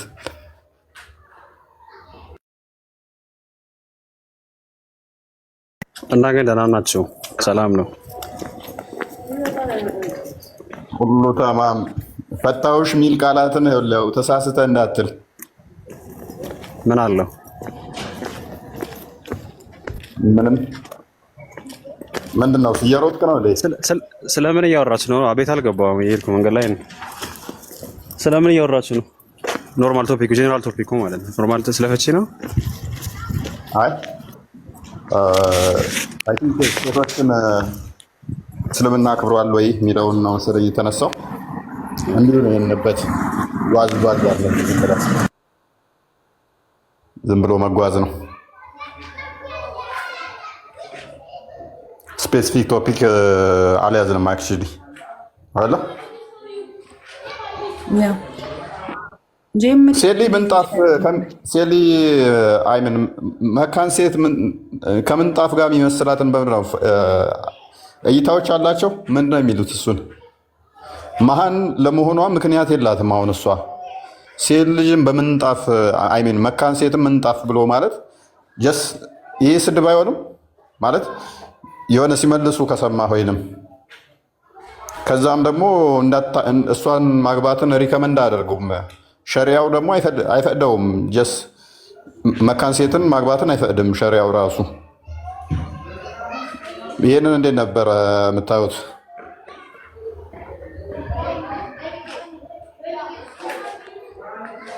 እኔ አዲስ አይዲያ ነው አለ ነው አይዲያው ኖርማል መሰረቱ ዘር ማፍራት ነው። ግን እንደዚህ አይነት አይዲያ ያለ ነው ምንጣፍ ናት ምናምን የሚል ነገር ከምንጣፍ ጋር የሚመስላት አለ። ፕላስ ደግሞ ሸሪያው ላይ ስትሄድ ጀስ ዝም ብሎ መፍታትም ይችላል መካን ከሆነች። እንደገና ፍቺ ላይ እኮ ብዙ ይሄን ያህል ምክንያት እኮ አያስፈልግም። ብዙ ጊዜ ካየህ እኮ ጀስት ፍላጎት ማጣት ሁላ በቂ ነው እኮ። ይሄን ያህል ምክንያት አትፈልግም። ያ ወይን አራቱም ነው የምትባለው። ወይን አራቱም ልክ አየሩ የሚለው ወይን አራቱም ነው የሚለው ፍላጎት ብቻ ነው እዛ ጋር። ይሄን ያህል ኢቭን ምክንያት ማምጣት ሁላ አይጠበቅብህም እኮ አይደል? ያ አይደለም ምክንያት አግኝተህ ጀስት ምክንያት ሳታገኝ ፍላጎት ብቻ በቂ ነው። ይስብዳለ ዘውጅ መካነ ዘውጅ ነው ለሚለው የዚህኛው ደግሞ መካን ስትሆን ጭራሽ ማለት የሆነ እናታገባትም አስቀድሞ ፈርታይል የሆነችን ነው እንዲያገቡ ሪከመንድ የሚያደርገው ነብዩ። ሸሪያውም ደግሞ እንደዛ የሚያስቀምጠው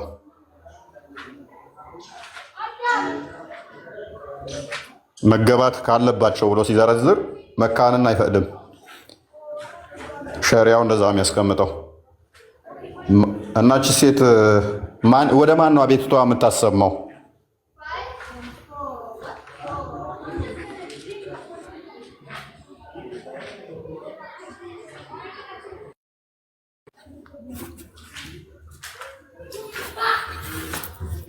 መካን ሴቶች የላችሁም ትላለህ። ምንድን ነው አውሩ እንጂ። እኔ ድምፅን ከሰማሁ ስለቆየ እየሰማሁ ነው፣ ያዳመጥኩ ነው። ናፈቀ አይደለ? ናፈቀ ነው። ኦልሞስት ወደ 4 ወር ምናምን ይሆናል። አይ ቲንክ 4 ወር ምናምን ይሆናል። እንደዚህ ካወራን ላይቭ ላይ ከገባን አብረን አይበልጥም ብለን 3 ወር 2 ወር ይሷ ኖ ያንተ ይበልጣል። 4 ወር ይበልጣል ያንተ። ወደ 5 ወር ምናምን ሳይጠጋ አይቀርም። ከእሙ ጋር እንኳን አንድ 3 ወር 4 ወር ይሷ።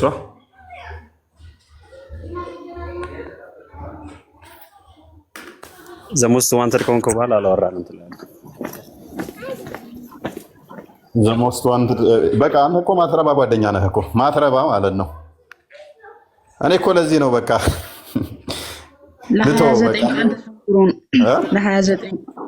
ለ29 ቀን ተሰውሮ ነበረ።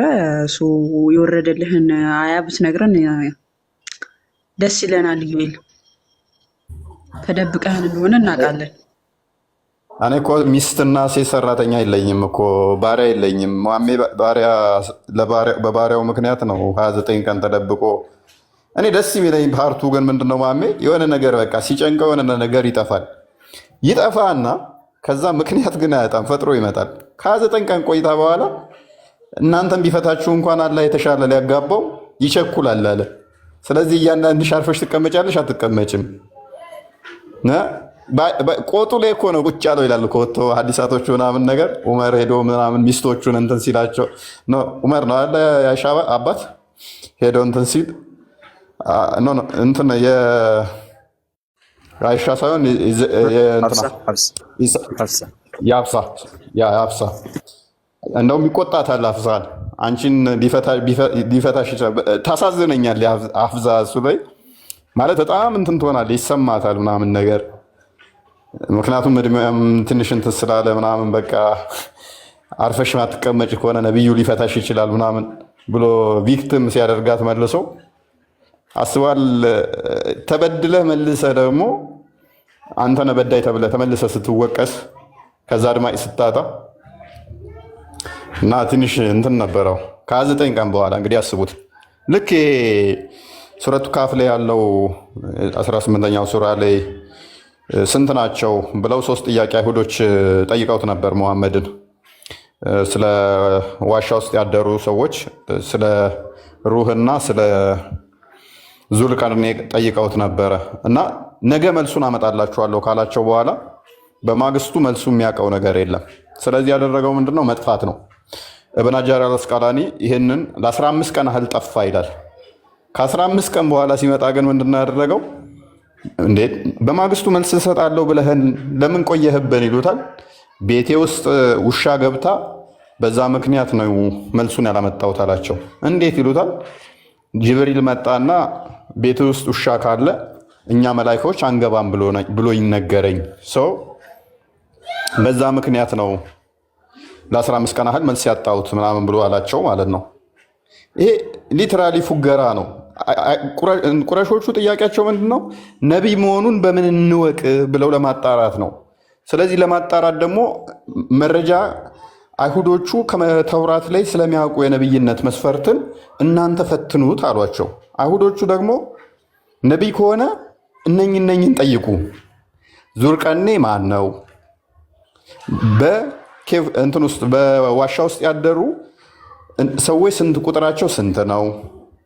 ሩህስ ምንድን ነው? መንፈስስ ምንድን ነው ብለው ጠየቁት። መልሱን ሶስቱንም አያውቃቸውም።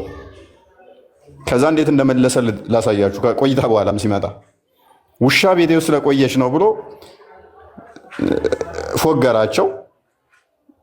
ልክ 29 ቀን ቆይቶ ባሪያውን ወሲብ አድርጎ ሲንጫጩበት 29 ቀን ያህል እንደተደበቀው ማለት ነው። ይሄንኛውም 15 ቀን ቆየና ከዛ በእንደዚህ ምክንያት ነው ውሻ ቤቴ ውስጥ ስላለ። እውነት ውሻን መላእክት የምታባረር ውሻ እና ሙሐመድ 15 ቀን ሙሉ ከቤቱ ወጥቶ አያውቅም ማለት ነው። ጅብሪል ቤት ብቻ ካልሆነ አያገኘውም ማለት ነው። በ15 ቀን ውስጥ ሙሐመድ ካካም ብሎ አያውቅም ማለት ነው። አንድ ቀንም ሽንቱን ሸንቶ አያውቅም ማለት ነው። ወደ ሌላኛው ሚስቱ ጋም ጎረቤት አልሄደም ማለት ነው። ጅብሪል ደጅ ሆኖ የሚጠብቀው ቤት መግባት የፈራው አንድ ቀንም መስጊድ ሄደው አያውቅም ሙሐመድ። እንመን መልሱን ያውቀዋል። ጅብሪል ያመጣለን ነበር፣ ግን ሙሐመድ አንድም ቀን ከቤቱ ስላልወጣ ይህን ያህል ቆየ። ጅብሪል መግባት ፈርቶ ውሻ ጡጥላን ፈርቶ። ጡጥላዋም ደግሞ ገራሚ ነች። 15 ቀን ሙሉ ካልጋ ስር አልወጣችም። ጠረጴዛ ስር ይለዋል አንዳንዱ ደግሞ አልጋ ስር ይለዋል። 15 ቀን ሙሉ ጥቅልል ብላ አትበላ ጠጣ፣ በቃ ለጥ። ልክ እንደ ዘንዶ አንድ የደህና ነገር ውጣ እዛው ለጥ ብላለች። እንመን። አይናችሁን ጨፍኑ፣ አሜን በሉ፣ እመኑ። ይሄ የሙተሊብ የልጅ ልጅ የአብደላ ልጅ የሙሐመድ መገለጥ ታሪክ ነው። አሜን በል ዝም ብለህ። እውነት ነው፣ ተቀበል። ይሄንን ተአምር ነው አላህ ያወረደው ተአምር ሙሐመድ በሚባለው ላይ ማለት ነው። እንመን። እሺ ከ15 ቀን በኋላ መልሱን ይዞ ሲመጣ ምንድን ነው ቁጥራቸው ስንት ነው ተብሎ ሲባል አንዳንዶቹ 3 ነው ይላሉ፣ አንደኛው ውሻቸው ነው ይላሉ። አንዳንዶቹ 5 ነው ይላሉ፣ 6ኛው ውሻቸው ነው ይላሉ። አንዳንዶቹ 7 ነው ይላሉ፣ 8ኛው ውሻቸው ነው ይላሉ። ከእውቀት ጥቂት እንጂ ብዙ አልተሰጠህም። ስለዚህ ቁጥራቸውን አላህ እንጂ አታውቅም ተብለያለሁ። መልስ ይሆናል ይሄ። አላህ ነው የሚያውቀው፣ ቁጥራቸውን አታውቅም። እንመን። ይሄ መልስ ነው። በቃ እንመን። ሩህ ምንድን ነው? ከሩህ ይጠይቁሃል። ሩህ ከጌታ የሆነ ነው። ከእውቀትን ጥቂት እንጂ አልተሰጠም ተብሏል። አታውቁም ተብሏል። እንመን። 3 ጥያቄ ጠይቀዋል። ከ3ቱም መልስ የለም። ዙርቀኔሳ?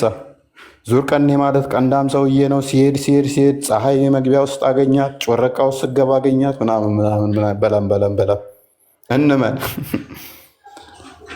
ከዛ ይሄንን የነገረንን አካል ነቢይ ያደረግነውና ሾም ነው። አሁን ነቢይ ሆኖ ተሾመ። የነቢይነት መስፈርቱን አለፈ። በገዛ ሀፍዛ ቤት ውስጥ መሪያ ቅብጥያን ግንኙነት አደረገ። አይሻና ሀፍዛ ደግሞ ሊፈቱት አልቻሉም። እንዴት ብለው ሴት ሲያደርጉት አይ ለማንም እንዳትነግሪብኝ ብሎ ለ29 ቀን ተደበቀ። ከ29 ቀን በኋላ ግን ነቢይ አድርገን ሾመ ነው የለ። ቅድም ተስማምተን የለ 3 ጥያቄ ጠይቀ ነው መልሶልን የለ። ነቢያችን ምን ይል? አንተ ነቢይ እኔ የፈቀድኩልን ራስ ላይ እርም አታድርግ አይደለ? እንደዛ አይደለ? አይ ቲንክ እንደዛ ነው ብሎ የሚጀምረው። አላህ የፈቀደልን ለምን እርም ታደርጋለህ? ለእኔ አትገባም፣ በቃ አልነካትም ታውን በኋላ ብሎ ነበር። እኔ የፈቀድኩልን ለምን እርም ታደርጋለህ ብሎኛል። ከዛስ አርፋችሁ ማትቀመጡ ከሆነ እናንተም ቢፈታችሁ ደናግል፣ ወጣቶች፣ ፈቶች፣ ጨዋዎች፣ ታዛዦች አላህ ሊያጋባው ይቸኩላል። አላህ ግን በጣም ገራሚ አካል ነው። ከአላህ እኮ የመሐመድ ስብዕና ይሻላል። እዚያውም ከተፈጠረው ካራክተር ውስጥ አላህ እናንተን ቢፈታ ሙሐመድ እናንተን አሁን ቢፈታ አላህ እሱን ሊያጋባው ይቸኩላል። ምን አይነት ሴቶችን? ቆንጆ የሆኑትን፣ ደናግል የሆኑትን፣ ታዛዥ የሆኑትን ጨዋ የሆኑትን ሊያጋባው ይቸኩላል። እናንተን ቢፈታ እኔ ማሜን በሆን ኖሮ ትቀላለህ እንደ ፈታ አድርጌ አዳዲስ አገባለሁኝ። ምክንያቱም አምላክ ነው የተባለው አካል ነው እየፈቀደ ያለው ይሄንን። አላህ እየቸኮለ ነው። ማሜ ፍታ እከሌትን ላጋባ፣ ድንግል የሆነችውን እከሌ ጨዋ የሆነችውን ላጋባህ እያለው ነው። ካላህ ይልቅ እኔ ነኝ አልፈልግም ያልኩት ሊያጋባኝ፣ ግን እሱ እየቸኮለ ምን አስቸኮለው? መሐመድ ቆይ ለምንድን ነው አላህ የቸኮለው ብለን ስንል እበን ሰዓድ ላይ እንደሚናገረው ለማሜ ያሳስቦት አላህ የ40 ሰዎችን የወሲብ ጉልበት እንዲኖረው ምግብ ልኮለታል ከገነት ውስጥ። በዚህ መጠን ይጠነቀቅለታል ለወሲብ አላህ ማለት ነው። ልክ ለምግብ አፒታይዘር እንደምትጠቀሙት ወሲብ የሚያደርግበትን ፓወር የሚያገኝበትን በጅብሪል አማካኝነት ልኮለታል፣ ሴቶቹ የሚገረድስበትን ማለት ነው። ስለዚህ አንተ ሴቶቹ ተንጫጩ አልተንጫጩ ምን አባታቸውና፣ እኔ ከፈቀድኩኝ ከፈታሃቸው ነው እኔ ደስ እያለኝ ከሊትን ላጋባህ ነው። በእናትህ ፍታት። ሰው ቸኳይ ሆኖ ተፈጠረ እንደሚለው ለምን ነው የምታቻኩለኝ ይላል ቁርአን። ያስቀኛል እሱ ክፍል። ለምን ያቻኩለኛል ነው እንደዚህ አካባቢ እና ልክ እንደዛው አላህ ይቸኩላል እነኛን እንትን ብሎ አዲስ ሊያጋባ ማለት ነው፣ አፋቶ ለማጋባት እንዴ። እኔ አሁን ጄምዲ ሚስቶችን እስተመፈታ ቸኩላለሁ ሌላ ላጋባ ብለው እኮ ጤናማ አይደለም። ምን እያልኩ ትዳር ውስጥ እኮ እየበጠበጥኩ ነው፣ በግለሰብ በሰውኛ ደረጃ እንኳን ማለት ነው፣ እንኳን አምላክ እንዲልል እና ማሜና አላህ ይመቻቸው። እኔ ከደሙ ንጹህ ነኝ። ምንድን ነው የምታስወሩኝ?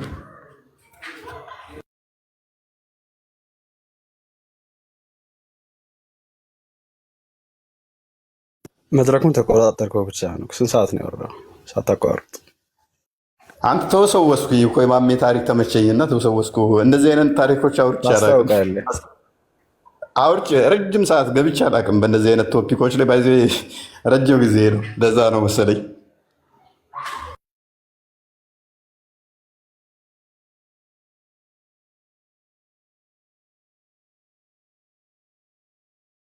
በሉኝ እንግዲህ ካዛኳችሁም።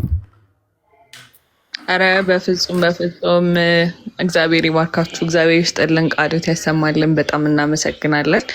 ያው እንግዲህ በጣም በጨዋታ በሆነ መልኩ ስለ ሴቶች በእስልምና ያላቸውን ገጽታ ምን አይነት ነገር በምን አይነት ትክክለኛውን እስልምና ለሴቶች የሚሰጠውን ቦታ በሰፋ ባለ ሁኔታ እህታችን ማማይ እፎይ ወንድማችን በደንብ በሚገባ አሳይተውናልና በጣም እናመሰግናለን። ዛሬ እንግዲህ ያው ቀደም ፖስት ላይ እንዳያችሁት ፕሮግራም አለን which is ከጨለማ ወደ ብርሃን ወደ የዘላለማዊ ወደ ሆነው የክርስቶስ ብርሃን የተመለሰች ታለችን። እሷን ደግሞ ሁላችሁም ታውቁታላችሁ። ሊዱዬ ደህና ነሽ? ሊዱ አለች አለው። ሰላም ናችሁ? እንዴት ናችሁላችሁ? ከታችሁም ከላይም ያላችሁ እግዚአብሔር ይክበር ይመስገን። እንዴት ነሽ? ደህና ነሽ ወይ? ይመስገን አምላክ። እሺ ያው እንግዲህ እንደምታውቁት ይሄ ጉዞ በጣም አድካሚ፣ አሰልቺ እና በጣም ብዙ ፈተና ያለበት ጉዞ ነው እና ያው ይሄንን ነገር ደግሞ እኛ ከምንላችሁ ከምናሳያችሁ በላይ በዚህ ጉዞ ውስጥ ያለፉ እህት ወንድሞች መተው እዚህ ቴስቲፋይ ሲያደርጉ ማለትም የራሳቸውን የምስክርነት ሲሰጡ ያው ለእኛ መማሪያ ከታች ላላችሁ ለምታዳምጡትም ሙስሊሞች ወደ ክርስትና መምጣት ለምትፈልጉ እና ደግሞ አሁንም እዛው በጨለማ ውስጥ ላላችሁ ትልቅ የሆነ ትምህርት ይሆናልና እንግዲህ 1-2 ጥያቄዎች አዘጋጅተናል። ሊዱ አይ ቲንክ ዝግጁ ነሽ አይደል?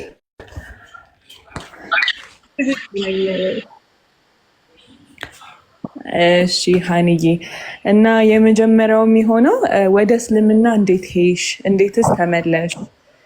የነበረው ሁኔታስ እንዴት ይመስላል? ለምሳሌ ከአስተምሮቱ አንጻር እንዴት ነበረ የሚለውን ትንሽ ብተሰፋ አድርገሽ ብታብራሪልን።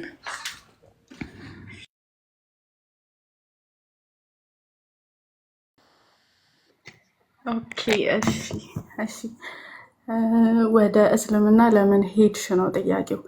እሺ ወደ እስልምና ለምን ሄድሽ? እኔ መጀመሪያ ላይ ሲጀምር ንጽጽር ቤት እንዲህ ንጽጽር እንደሚሰራ ምናምን ቲክታክ ላይ አላቅም ጭራሽ እና የሆነ አጋጣሚ ነው ንጽጽር ቤት የገባሁት ምናምን እና ዛትማች ስለ ክርስትና ዛትማች እኔ ምንም ማለት በቃ ብዙም ሳይሆን ምንም አላቅም ማለት ትችላላችሁ። በቃ ላይክ ሄዳለው፣ ሰንበት እሳለማለው፣ ጸልያለው፣ በቃ ብዙም ነገር አላቅም ነበር እና ሙስሊሞች ደግሞ እንደዚህ አይነት ምንም አይነት ነገር የማያቅ ሰው በጣም ነው የሚፈልጉት እና ያገኟቸው የሄድኩ ንጽጽር ቤት የሙስሊሞች ንጽጽር ቤት ነው።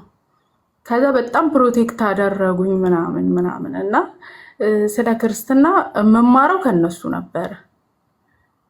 ስለ ክርስትና ነው የሚያስተምሩኝ እና ያው ከነሱ መማር ላይክ የሚያነሱት ፖይንቶች ከብሉይ ኪዳን ላይ ኔጌቲቭን እያመረጡ ነው እና እኔ ደግሞ እንደነገርኳችሁ ምንም ነው የማላውቀው። ጭራሽ መጽሐፍ ቅዱስን ይጠብቀኛል ብዬ ነው የማስበው። ከአጠገቤ ስተኛ አጠገቤ አስቀምጬው ነው የምተኛው። ከዛ ውጭ ገልጬ አንብቤው አላውቅም ነበር ጭራሽ ማለት ነው። ከዛ የስላሴ አስተምሮን በቃ እኔ እንዴት ብለው እንዳስረዱኝ አላውቅም። እንዴት ብዬ ላስረዳችሁ ማለት 3 አምላክ እንደምናመልክ በቃ ዳይሬክትሊ 3 አምላክ እንደምናመልክ አድርገው አስተማሩኝ ማለት ነው። እና ይህንን ከማን ማወቅ ፈለግኩኝ? ከክርስቲያኖች። እኔን የሚያዩኝ ክርስቲያኖች የት ነው? የሙስሊሞች ንጽጽር ቤት ነው እዚሁ ቲክታክ ላይ። እና አባቶች ለማግኘት ሞክሬያለሁ፣ ግን እኔ የነበርኩበት ቦታ ቤተክርስቲያንም የለም፣ አባቶችንም ማግኘት አልችልም። ያለኝ አማራጭ የት ነው? እዚሁ ፕላትፎርም ላይ መፈለግ፣ በቃ ራሴን መፈለግ ነው። እና ልክ ልጠይቅ አንዳንድ ቤቶች ስገባ እንደ አንቺማ ሙስሊም አይደለሽ ምናምን እባላለሁ ማለት ነው። ከዛ በቃ ትንሽ ነው የሞከርኩት። እየጠየኩኝ ሙሉ ለሙሉ ማለት ትችላላችሁ የስላሴን አስተምሮ በቃ ይሄ 3 አምላክ እንደምናመልክ አሳምነውኝ በቃ እሱን ዘለልኩት ማለት ነው። ከዛ ደግሞ የኢየሱስ አምላክነትን ወደሱ ደግሞ ገባንና ኢየሱስ አምላክ እንዳልሆነ በቃ ይሄ ቃል በቃል እስኪያሳይኝ ፈልገሽ ምናምን ብለው ትንሽም ቢሆን መጽሐፍ ቅዱስ እንዳነብ አድርገውኛል። በእርግጥ ይጠቅማል እንዲህ ማለታቸው ማለት ነው። የኢየሱስን አምላክነት ቃል በቃል ላይክ እነሱ የሚጠይቁትን አጠይቅ ታውቁታላችሁ መቼም።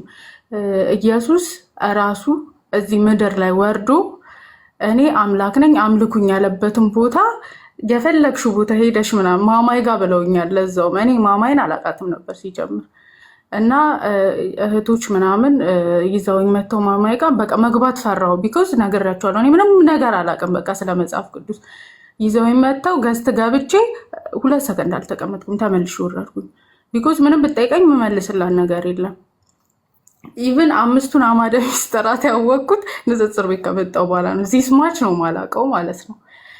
እና በቃ አብዛኛው ነገር ኔጌቲቭ በሆነ መልኩ እነሱ ጋር ነው የተማርኩት።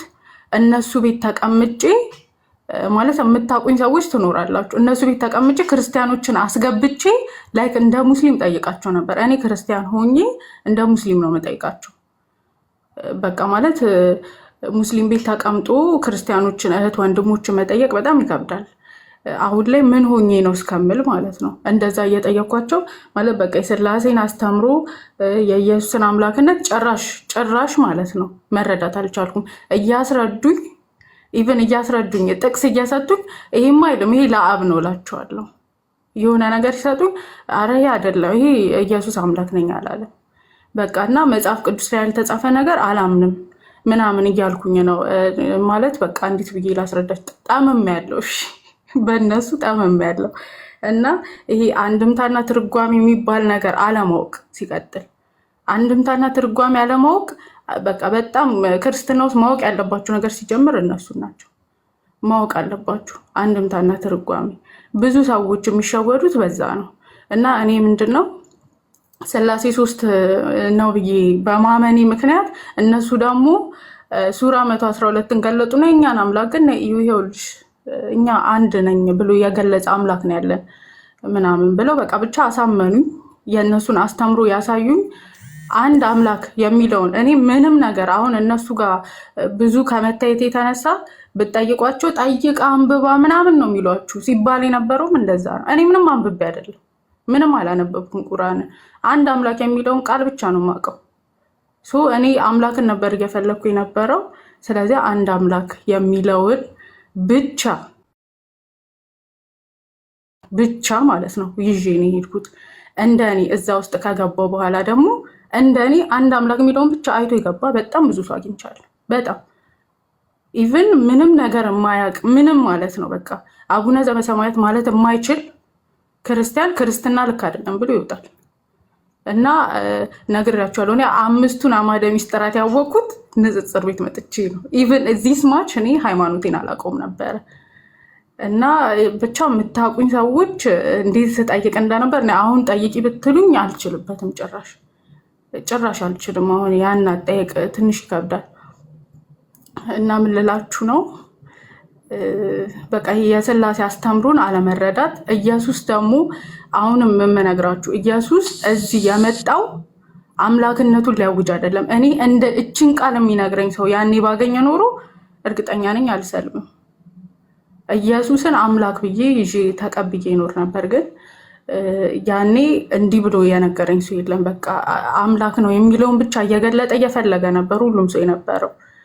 ያንን ከሚያደርጉ ኢየሱስ ቤዛ ሊሆንልን የመጣው ለእኛ እኮ አምላክ ነን ብሎ ሊነግረኝ አይደለም ሊነግረን አልመጣም ብሎ የሚነግረኝ ሰው ባገኘ ኖሮ እርግጠኛ ነኝ እኔ አልሄድም፣ እዛ ጨለማ ጋር አልሄድም ነበር።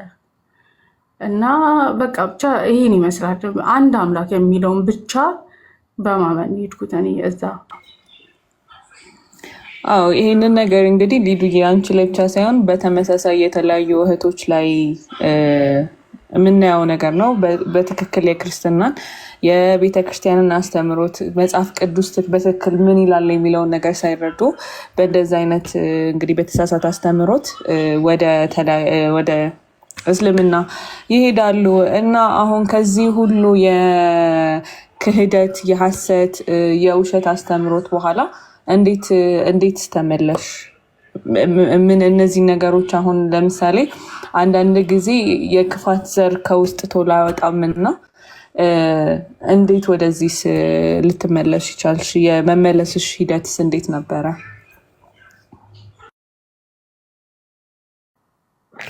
እሺ ኦኬ፣ ይሰማላ ድምፄ? አዎ ትሰሚያለሽ ሊዱዬ። እስልምና ውስጥ ምን የለም መሰላችሁ? ይሄ መለኮት የሚባለውን ነገር ጭራሽ ፊል አታደርጉትም። መለኮት የሚታይ ነገር አለን፣ ፊል የሚደረግ ነገር ነው። አታደርጉትም። የለም መለኮት የሚባለውን ነገር አጣሁት። የለም በቃ እስልምና ውስጥ መለኮት የለም ሲጀምርና ሲቀጥል እንደነገርኳችሁ አንድ አምላክ የሚለውን ብቻ በቃ አላህ አምላክ ነው፣ እሱን አላህ አንድ ነው የሚለውን ብቻ ይዤ ስለገባው አስተምሮቱን አላውቀውም። ስለዚህ አስተምሮቱ የሆነ ምን አለ መሰላችሁ ንጽጽር ቤት እኔን እንድከፍት ያደርጉኛል። ምክንያቱም ያው ፖለቲካ ለመስራት እሷ ሰለምቴ ናት። ከዛ በቃ በጣም እስልምናን አውቄ አይደል ሄድኩት እኔ ቤት እንዲሰራ ምናምን የሚያደርጉበት ሲቹዌሽን ነበር። እና እኔ ቤት ከፍቼ ክርስቲያኖች መጥተው የሚጠይቁት ጥያቄ በቃ እኔ ላይ ጥያቄ ፈጠረብኝ። ገባችሁ? የሚያነሱት ሀዲስ አለ ምናምን እና ቁርአን በአረብኛ አይደለም እንቀረው ቁርአን ማስቀራት እያስቀሩኝ ነበር፣ ግን ገና ፊደላት ላይ ነበርኩ በእርግጥ። ከዛ ምን አረጉ ቁርአንን ማየት ጀመርኩ ማለት ነው። እና ስፔሻሊ ለሴት ልጅ አሁን በጣም ብዙ ነገር አንስተዋል ፎይና ማማይ ሁላችሁም አንስታችኋል። እና በጣም በቃ ለሴት ልጅ ጭራሽ የሞተ ይሄ አንድ ወንድ ተነስቶ የጻፈው ነገር መሆኑን ለሴት ልጅ ካለው አመለካከት መረዳት ይቻላል። በቃ ለሴት ልጅ በጣም የወረደ ነገር ነው ያለው ቁርአን ጭራሽ በቃ። እና ደግሞ የወረደበት መንገድ ሲጀምር ራሱ የወረደበት መንገድ ራሱ ልክ አይደለም። የወረደበትን መንገድ ስታዩ ላይክ ነቢዩ መሐመድ የሆነ ነገር ሲደርስበት አላህ በፍጥነት ያወርዳል፣ ያንን ነገር የሚያርምበትን ነገር ያወርዳል። ግን ይሄ የመለኮት ምንድነው ይሄ ቃል ዘላለማዊ ቃል ተጽፎ ሰማይ ላይ ነበር ብለዋል። የተጻፈው እንግዲህ መሐመድ ጥፋት ሲያጠፋ እየጠበቀ ነው የሚወርደው ይሄ የተጻፈ መለኮታዊ ቃል ማለት ነው። ይሄ ሲጀምር የአምላክ ቃል አለመሆኑን ከዚህ ራሱ መረዳት ይቻላል። ኦኬ እሺ፣ እሱን አለመረዳቴ ነው ብዬ እንኳን ሰርዤ ትቼው ከዛ ደግሞ ምን አለ መሰላችሁ የበፊት የነበሩ መጽሐፎች ለኢሳና ለሙሴ የወረደላቸው መጽሐፎች እነሱ ተበርዘዋል ይላሉ። ከዛ የታሉ የተበረዙት ብላችሁ ስትጠይቁ የለም በቃ ተበርዘዋል፣ አላጥፍቷቸዋል። የተለያየ መልስ ኡስታዞቹ ራሱ የተለያዩ መልሶችን ነው ማለት ነው የሚመልሱልኝ። እና ሌላ አስተምሮቶቹ ናቸው። አስተምሮቶቹን ስፔሻሊ ሴት ላይ ያለው ይሄ ከእስልምና ስትወጡ ምናምን ትገደላላችሁ። ሙሉ መገዳደል ነው ሲጀምር፣ መገዳደል እና ሴክሹዋል ነገሮች ናቸው አብዛኛውን ጊዜ የዛ ማነባቸው ነገሮች ማለት ነው። እና ራሱን ቁርአንን ራሱ ያወረደው ሰው የመሐመድን ስብዕና ማየት ትችላላችሁ። እሱ ራሱ አንድ ከእስልምና ያስወጣል። ሌላ ይሄ የሴቶቹንም ምናምን ማየት አያስፈልግም። ስብዕናው ራሱ ከእስልምና ያስወጣል። እንደዛ አይነት አካል እንዴት ነው የመለኮት ቃል እኔ የዘላለማዊ ቃል ነገረኝ ብዬ ተቀብዬ ላምን የምችለው? ይሄ ጭራሽ እሱ ራሱ ያስወጣል። እና ሶሪ ኮሜንቱን ኦፍ ላድርገው። ናኑዬ ይቅርታ።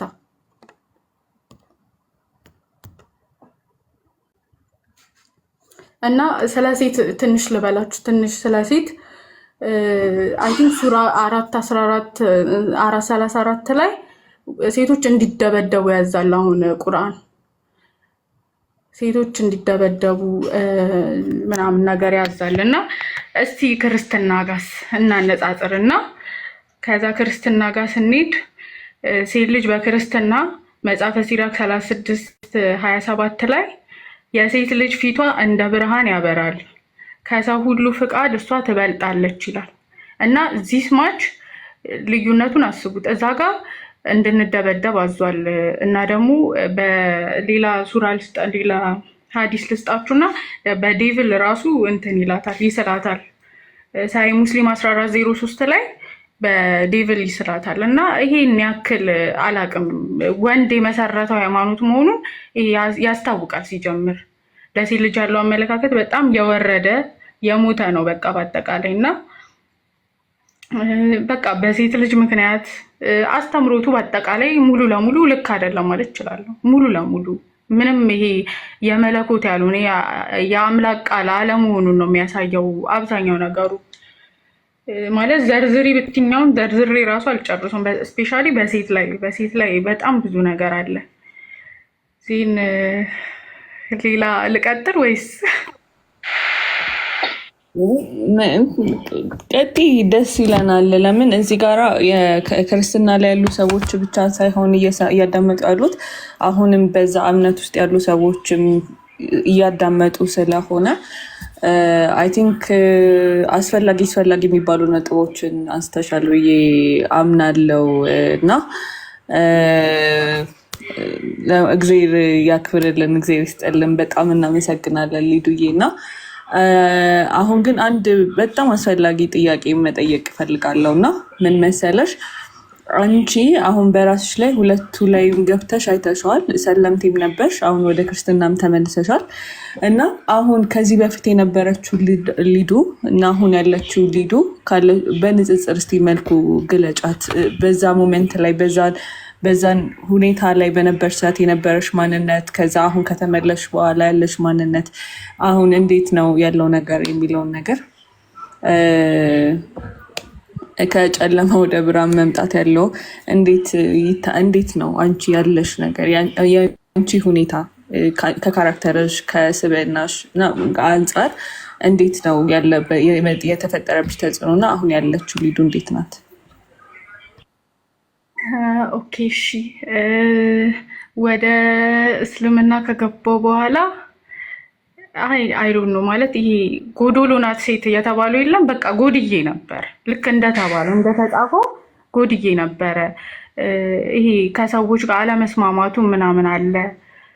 ከዛ ደግሞ ይሄ በብዙ ነገሮች አላቅም ልክ አልሆንም። ብዙ ነገሮች ተሳስተው ነበር በስራ በምናምን እኔ እንጃ ብቻ የሆነ ግራ የተጋባው ሰው ሆኜ ነበር። አይ ቲንክ ኢቭን ማለት ነው እኔ ከሀገር ውጭ ነኝ እና ቤተሰቤ ጋር ክርስቲያን ሆኜ በቀን አንዴ ወይ ሁለቴ ካልደወልኩኝ በቃ አላቅም የሆነ ሌላ ታሪክ ነው የምገባው። ሙስሊም ሆኜ ግን ማለት ነው እዚሁ ቲክታክ ላይ ክርስቲያኖችን ነው ከክርስቲያኖች ጋር ንጽጽር ክርስቲያኖችን አስገብቶ ከማብሸቅ ምናምን ውጭ ቤተሰቦቼ ትዝ ብለውኝ ይብን አያውቁ። በሳምንት አንዴ ምናምን ነበረ የምደውልላቸው። ዚስ ማች ከቤተሰቤ እስከ መራቅ እንግዲህ ቤተሰብን የሚያክል ነገር የለም እና ከቤተሰቤ እስከ መራቅ ድረስ ማለት ነው አድርሶኝ ነበረ። ይሄ በቃ አላቅም ሰርተውኛል እንዲህ በራሳቸው መንገድ ብቻዬን እንደሆነ እንኳን አይተውኝም። ቲክታክ ላይ ከሆንኩኝ እኔ ላይፍ ላይ ከሆንኩ እኔ ሚዩት አድርጌ 8 ሆኖ ይገባሉ። እነሱ ናቸው ቤቱን ማኔጅ የሚያደርጉት። ከዚህ ከወጣው በኋላ ደግሞ በዋትሳፕ በምናምን በቃ እየተቆጣጠሩኝ ደውለውልኝ ሌላ ሰው እንኳን እንዳላዋራ ቁራን ይከፍታሉ።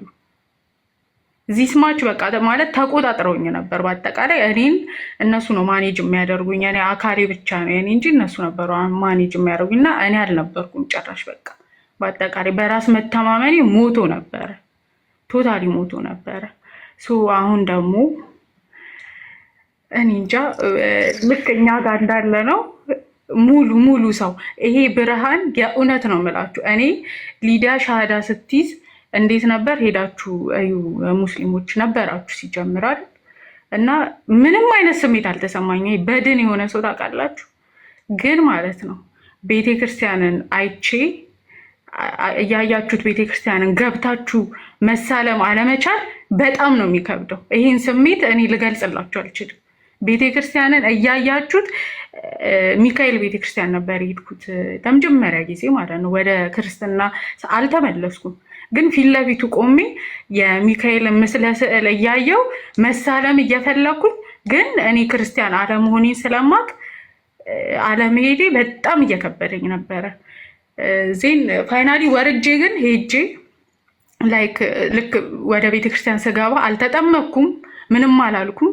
ግን ልክ ስገባ ማለት ነው ክርስቶስ የእውነት ነው የምላችሁ ክርስቶስ የእውነት ፍቅር መሆኑን ያወቁት ላይክ እኔን ቆሞ እኔን ጣፍቼበት እኔን እየፈለገኝ ነው መሰለኝ። እግዚአብሔርን ነው የምላችሁ። ልክ እዛ ቤተክርስቲያን ስገባ የተሰማኝ ሰላም እኔ አላቅም። በቃ እዚህ ምድር ላይ ያሉ ምርጥ ቃላቶች ተደምረው እሱን ስሜት አይገልጹትም። ምንም ሳልጠመቅ ንስሐ ሳልገባ ማለት ነው ቤተክርስቲያንን አይቼ ብቻ ልሳለም እየሮጥኩኝ እንደ እብድ እየሮጥኩኝ የገባሁት። አስቡት፣ ሰዎች ተቀምጠዋል ነጠላ ለብሰው፣ እኔ ሂጃብ አድርጌ አባያ ለብሼ እንዲህ የሚወግሩኝ እየመሰለኝ ማለት ነው። የሚወግሩኝ ነው የመሰለኝ። ምን ታረጊያለሽ ምናምን ብለው ያንን ፊል እያደረግኩኝ ገብቼ ከዛ ልክ አላቅም ብቻ ቤተ መቅደሱ ጋር ሄጄ ስሳለም ክርስቶስ እኔን እየፈለገኝ ነበር። ከዛ አገኘኝ፣ አግኝቶ ሲያቅፈኝ አይነት ስሜት ነው የተሰማኝ እና ያለቀስኩት የእውነት ነው የምላችሁ ወደ ክርስትና ስመለስ ነው። እኔ ሻሃዳ ሲይዝ አላለቀስኩም። ምክንያቱም የለም መለኮት የለም፣ ይሄ ምንም በቃ መንፈስ የለም እዛ። የእግዚአብሔር መንፈስ ያለው እኛ ጋር ነው እና እኔ አላቅም እንዴት እንደምገልጸው ይሄን። አሁንና በፊት በጣም ነው የምለያየው፣ በጣም አሁን ሙሉ ሴት ሆኛለሁ። እንደተጻፈው ሙስሊም ስትሆኑ ትጎላላችሁ። ሙስሊም ሴት ጎዶሎ ናት። ኤግዛክትሊ ይህ ትክክለኛ ነገር የተጻፈ ትክክለኛ ነገር በቃ ትጎላላችሁ። አስተምሮቱ ራሱ ያጎላችኋል። እና በጣም በቃ አላቅም የሆነ ግማሽ ሩብ ነው የሆንኩት፣ ግማሽ አይደለም እንዲሁም። እና የሆነ ቃላት ያንሰኛል እሱን ስሜት ለመግለጽ። ወደ ክርስትና መምጣት እንዴትም ብዬ ልገልጸው አልችልም። ስለ እውነት የምሬን ነው። በቃ አላቅም ብቻ ይሄንን ይከብደኛል መግለጽ። ግን ያ ጨለማ ብቻ አልፏል፣ እግዚአብሔር ይመስገን። እና ቀጥሉ። ሌላ ጥያቄ አለሽ ውዴ? እግዚአብሔር ያክብርልን፣ እግዚአብሔር ይስጥልን። ማለት ያው አንዳንድ ጊዜ በአስተምሮ ደረጃም ብቻም ሳይሆን እራሳችንን በሰውኛ ደረጃ በማንነት ደረጃ ሃይማኖት ማነጽ አለበት ብለን እናምናለን እና ያስወጡሽ ነገሮች ከእስልምና ወደ ክርስትና እንድትመለሽ ያደረጉሽ ነገርና ማንነትሽ ላይ የተፈጠረ ለውጥ ለዚህ ደግሞ በጣም ጥሩ ማሳያ ነው ብዬ እኔ ፐርሰናሊ አምናለሁ። እንኳን ወደ ብርሃኑ መጣሽ እህታችን። አሁንም እንግዲህ ያለውን ነገር እግዚአብሔር ጨምሮ ጨማምሮ በቤቱ ከተጠሩት ብቻም ሳይሆን ከተመረጡት ውስጥ ዘይቱ አልቆባቸው ከተመለሱት ውስጥ ሳይሆን ዘይቱን ይዘው መቅረሳቸውን ያበሩ ሙሽራቸውን ከተቀበሉት ውስጥ አንቺንም ያርግሽ ያድርገን ሁላችንንም። የእህት ወንድሞች እዚህ ላይ የምታገለግሉትን እግዚአብሔር አምላክ ጨምሮ ጨማምሮ ይስጣችሁ፣ የነፍስ ዋጋ ያድርግላችሁ እላለሁ። እዚህ ክርስቲያን የሆናችሁ ወገኖች ማለት ነው ስለ ክርስትና ከመምህራን ከራሳችን መምህራን ተማሩ። ማለት እኔ እማያችሁ ልጆች ስላላችሁ ነው። ስፔሻሊ ሴቶች በተለይ ስለ ክርስትና ምንም ነገር ሳናቅ እንሄዳለን ወደ ንጽጽር ሰፈር እና እነሱ ደግሞ የእኛን ደካማ ጎን ይሄ አለማወቃችንን መጠቀም ይፈልጋሉ እና አትሂዱ። መጀመሪያ የራሳችንን ትምህርት የኛ መጽሐፋችንን እናንብበው እንወቀው። እንደዛ ላለው እና ደግሞ ሙስሊም ወገኖቻችን እኔ አላቅም በምን እንደምጠራችሁ፣ ግን የእውነት ይሄ ነው ብርሃን። እኔ እናንተ ጋር ያንን ጨለማ አይቼው ታሳዝኑኛላችሁ። አሁን እኔ ጸልይላችኋለሁ፣ እግዚአብሔርን ነው የምላችሁ። በጣም ነው የምታሳዝኑ። ማለት ምን አይነት ጨለማ ውስጥ እስር ቤት ውስጥ እንዳላችሁ አይኑ አውቃለሁ። ስለዚህ አላቅም ሙስሊም ወገኖቻችን እስኪ ልባችሁን ክፈቱና ተማሩኑና ይህንን የመሐመድን አስተምሮ አላህን ካልጣላችሁት አውቃለሁ ልባችሁ ድፍን እንደሚሆን። ግን ልባችሁን ክፍት አድርጋችሁ መታችሁ ብትማሩ ደስ ይለኛል የእውነት እና እግዚአብሔር ይምራችሁ ሙስሊም ወገኖቻችን። ክርስቲያኖች ግን በቃ አደራ ነው የምላችሁ። አንዳንድ ክርስቲያን ሴቶች በብዛት እማያችሁ በቃ አትሂዱ፣ ንጽጽር ቤት እንደውም አትግቡ፣ ፈለገጋ ሄዳችሁ ተማሩ። የእውነት ነው የምላችሁ እና አመሰግናለሁ። ናኑዬም ሁላችሁ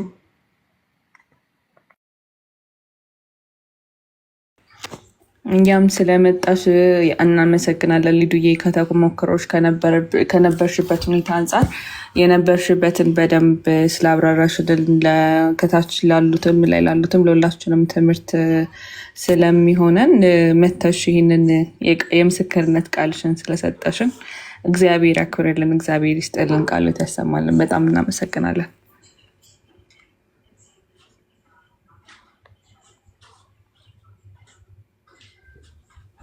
ቴንኪዩ በጣም ሊዱዬ። እግዚአብሔር አምላክ እንግዲህ በቤቱ ያጽናሽ የኔ ውድ።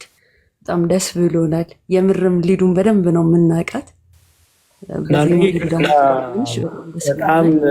ናኑ በጣም ብዙ ጊዜ እያስወረዱ ነው ሞዴሬተሮችሽ እና እኔ ብዙም ችግር የለብኝም መውረድ፣ ግን እንደዚህ አያስወርዱ ሰዎች። አይ ሞዴሬተር ነው እያለ እያመጣልኝ ስለሆነ ነው።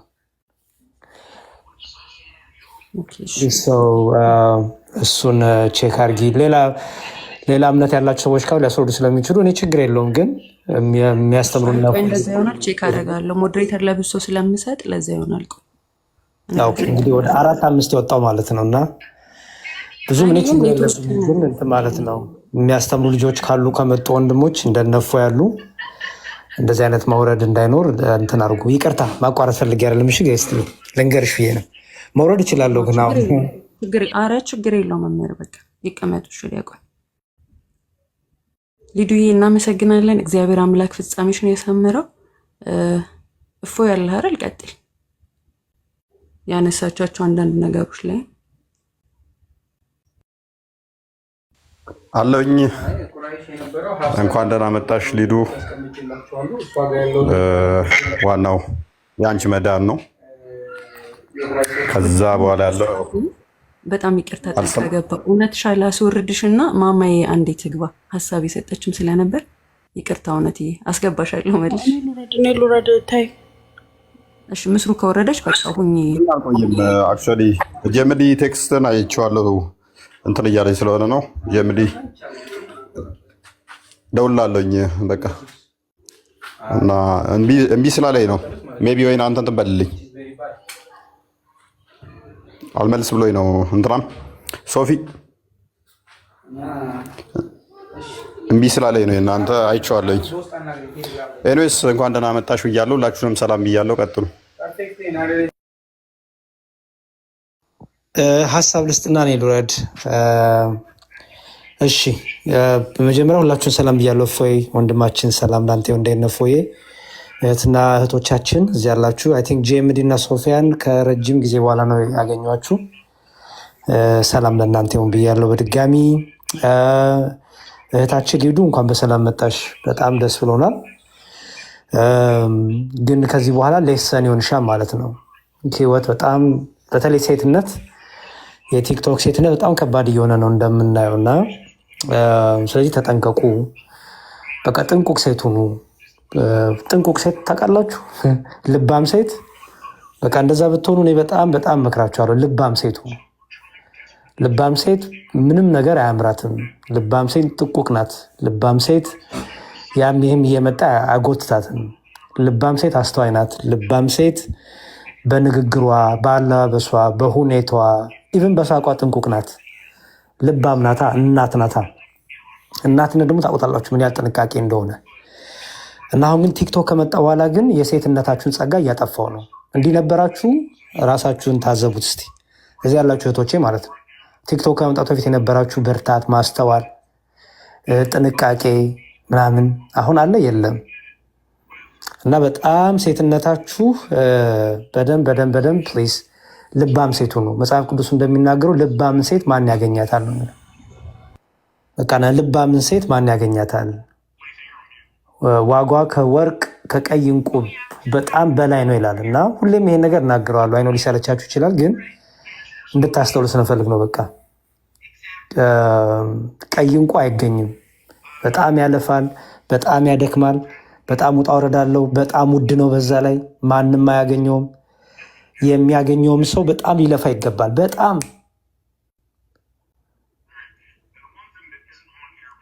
እና ሰው በጣም በጣም እኔ እባካችሁ በቃ ልባም ሴቱ ነው። ችችን አጠቃ ምክሬ ልባም ሴቱ ነው። ራሳችሁን አንዳንዴ ቆም ብላችሁ ምን እያወራ ነው? ምን እያረኩኝ ነው? ማን ነኝ እኔ? ማን ነው ውሌ? ማን ናት ጓደኛ? ማን ነው ጓደኛ? ማን ነው ሰርክል ያለው በዙሪያ ያለው? የኢሞሽን ጉዳይ አይደለም፣ የሆርሞን ጉዳይም አይደለም። ሴትነት ውበት ነው። ሴትነት ማስተዋል ነው። ሴትነት ጸጋ ነው፣ ጥበብ ነው። አዳም ረዳት የምትሆነው ብላ የተፈጠረችለት ናት። አይገርማችሁም? ረዳት ነው ስሟ ራሱ። ሴት ማለት ምትክ፣ አጥንትሽ ከአጥንቴ ስጋሽ ከስጋ ማለት ነው። ረዳት ናት። የሚገርማችሁ አጋዥ ናት። ይሄ ለሚደክመው አዳም አጋዥ ናት። ኦኬ አጋዥ ናት። እና አጋዥ ሁኑ እንዴ! በደንብ አጋዥ ሁኑ። አደራ አደራ። እና ልባም ሴት ሁኑ፣ አጋዥ ሴት ሁኑ። ከዚህ በኋላ እህታችን አሁን እስልምናው አይተሸዋል። ኦኬ ጥሩ ኢስ ፋይን። ክርስትናውን እስከዚህ በኋላ አንድ ነገር ስህተት ስለሆነ አይደለም የምንወጣው፣ የመጣንበት ትክክል ስለሆነ ነው የምንጸናው። እኔ አንቺ ሪኮመንድ ማድረግሻውን ከዚህ በኋላ አጥኒ፣ ተማሪ፣ በደንብ አንብቢ። በቃ ያንን ያጠፋሽውን እድሜ ገደብ የእድሜ ዘመን ካሹ በምን በማንበብ ኮሚኒኬሽንሽን በማጠንከር ከእግዚአብሔር ጋር በጸሎት በተለይ የጸሎት ህይወት በጣም አስፈላጊ ነው። በቃ እኛ ጸሎታችን ቲክቶክ ላይ ሆነ፣ ጸሎታችን ወሬ ሆነ፣ ጸሎታችን ዝም ብሎ ቺል ማድረግ ሆነ፣ ማሾፍ፣ መቀለድ፣ አንዴ ሆነ በቃ ስሜታችን ሆነ የሚመራና ስለዚህ አሁን በቃ ዝግት አድርገሽ በርሽን ከእግዚአብሔር ጋር የምትናገሪበት መጽሐፍ ቅዱስ በቀን አንድ ምዕራፍ የምታነቢበት በቃ አለ አይደለ? ይሄን ነገር በድያለሁ ከዚህ በኋላ ግን እክሳለሁ የምትይው ሰው በእሱ አድርጊ። ስማርት የሆነው ሙቭ እሱ ነው ባይዘወይ እንጂ በቃ ወጥቶ ስለ እስልምናው በዚህ ወጥቶ ይሄ እሱ ነው በቃ እሱ ከአንድ ቀን በላይ አይሄድም ባይዘወይ። አሁን ከዚህ በኋላ ፎከስ ማድረግ አለብሽ እና ፎከስ አድርጊ። ብልህ ሴት ሁኚ፣ ብሬቭ ሁኚ፣ ብልሃተኛ ሴት ሁኚ። ውበትሽ ክርስቶስ፣ አንደበትሽ ክርስቶስ፣ እርጋታሽ ክርስቶስን የሚያሳይ ይሁን። ከዚህ በኋላ በቃ ብዙ የምታፈሪበት ዘመን እግዚአብሔር ያድርግልሽ። ጥበብ ማስተዋል እንግዲህ ከአንቺ ጋር ይሁን፣ እግዚአብሔር ከአንቺ ጋር ይሁን። መጨረሻሽን ያሳምር፣ የሁላችን መጨረሻ ያሳምር። እህቶቼ በርቱ እሺ። በተለይ ሰው የምንከተለው ነገር ሰዎች እንደፈለጉ የሚጠመዝዙ ነገር አሁን ቅድም ታንቺ ስትናገር ተቆጣጥረኝ ነበር እምቢ ማለት እንኳን አልችልም ነበር አለች። እምቢ ማለት እንኳን አልችልም ነበር አለች። ይሄ ነው ብዙ በጣም እየጠላለፈ እየጠላችኋለሁ እናንተ። እምቢ ማለት እንዴት መቼ እንደምትጀምሩ አላውቅም። እምቢ ማለት አለባችሁ። እሺ ከምትሉ ይልቅ እምቢ የምትሉ ነገር ቢበዛ ህይወታችሁ በጣም ይስተካከላል። እስቲ አስቡት። አሁን የሆነች ሰከንድ ወስዳችሁ እሺ ያላችሁት ነገር ሁሉ ጠቀማችሁ? እሺ ያላችሁት ነገር ሁሉ አልጠቀማችሁ።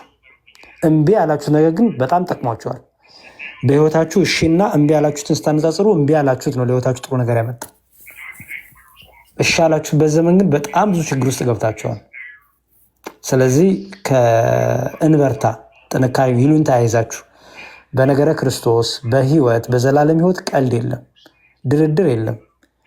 ህብረታችሁ ራሱ መለየት አለባችሁ። ሶሻል ላይፍ ማህበራዊ ህይወት እንዳለ ሆኖ ግን መንፈሳዊ ህይወት ላይ ግን የዘላለም ህይወት ላይ ግን ቀልድ የለም። እናቴም አባቴም ቢሆን ይቀራሉ። ባይዘወይ እኔ ቲክቶክ በሰጣችሁ ፔጅን በጣም ብዙ ብሎክ አድርጌያለሁ።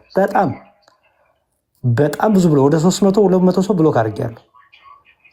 ለምን ይሉኝታ ይዘኛል ብሎክ ማድረግ? በቃ ምንም የማይጠቅመኝ የማጠቅመኝ ከሆነ ሹሩሩ እያልኩ ህይወት የላበላሽ።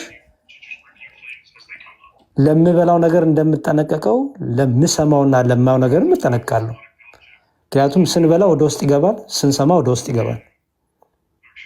ስለዚህ አይምሯችንን የሚያቆሽሽ ከክርስቶስ ፍቅር የሚያስወጣን ነገር ምንም ይሉኝታ ሊይዛችሁ አይገባም። ብሎክ BLOCK የሚባል ፊደል አለ። ብሎክ አድርጉ። መቶ አይገላችሁ፣ መታት ገላችሁ። ሰው ምንም ይሉኝታ እንዳይዛችሁ። መጨረሻ ላይ የምትጠየቁት በክርስቶስ ወንበር ፊት ስንቆም ለብቻ ነው የምንጠየቀው። የት ዋልሽ፣ ምን ሰራሽ ናት የምንጠየቀው እንጂ እንዲያው በቃ ሼም ይዞሽ ይሆን ይሉኝታ ይዞሽ ይሆን አይደለም ጥያቄ። እና እህታችን አላብዛብሽ፣ እግዚአብሔር ይርዳሽ። በደንብ አድርገሽ የምታነቢበት ከእግዚአብሔር ጋር ኮሚኒኬት የምታደርጊበት ታይሞች አመቻቺ። ቲክቶክ ላይ አይደለም ክርስትና ያለው፣ መሬት ላይ ነው ክርስትና ያለው። ቅድም እንዳልሽው ቤተክርስቲያን ሄድሹ። ስለዚህ ቤተክርስቲያን ሜዲሽን አውዘውቱሪ ከእግዚአብሔር ጋር ተነጋገሪ። በርሽን ዘግተሽ ከእግዚአብሔር ጋር ፎከስ አድርጊ። ከዚህ በኋላ ወደፊት መጽሐፍ ቅዱስ እንደሚናገረው የኋላይን ትቼ ወደፊት ወዳለው እጄን እዘረጋለሁ ነው የሚለው። ያለፈውን ታዩ። ከዚህ በኋላ እንዲሁ ያለፈው ማውራትም አያስፈልግም። በቃ ወደፊት አንቺን በህይወትሽ፣ አንቺን በንግግርሽ፣ አንቺን በቃልሽ፣ አንቺን በብስለትሽ ክርስቶስን ስበኪ። ከህይወትሽ እንማርብሽ። ኦኬ። እና እግዚአብሔር እርዳሽ። አባቶች ጸሎት ሁሉ ከአንቺ ጋር ይሁን፣ ፍጻሜሽን ያሳምርልን። ሁላችሁንም የምታገለግሉ እግዚአብሔር ይስጥልን። አመሰግናለሁ። ይቅርታ ካረዘምኩ። አመሰግናለሁ።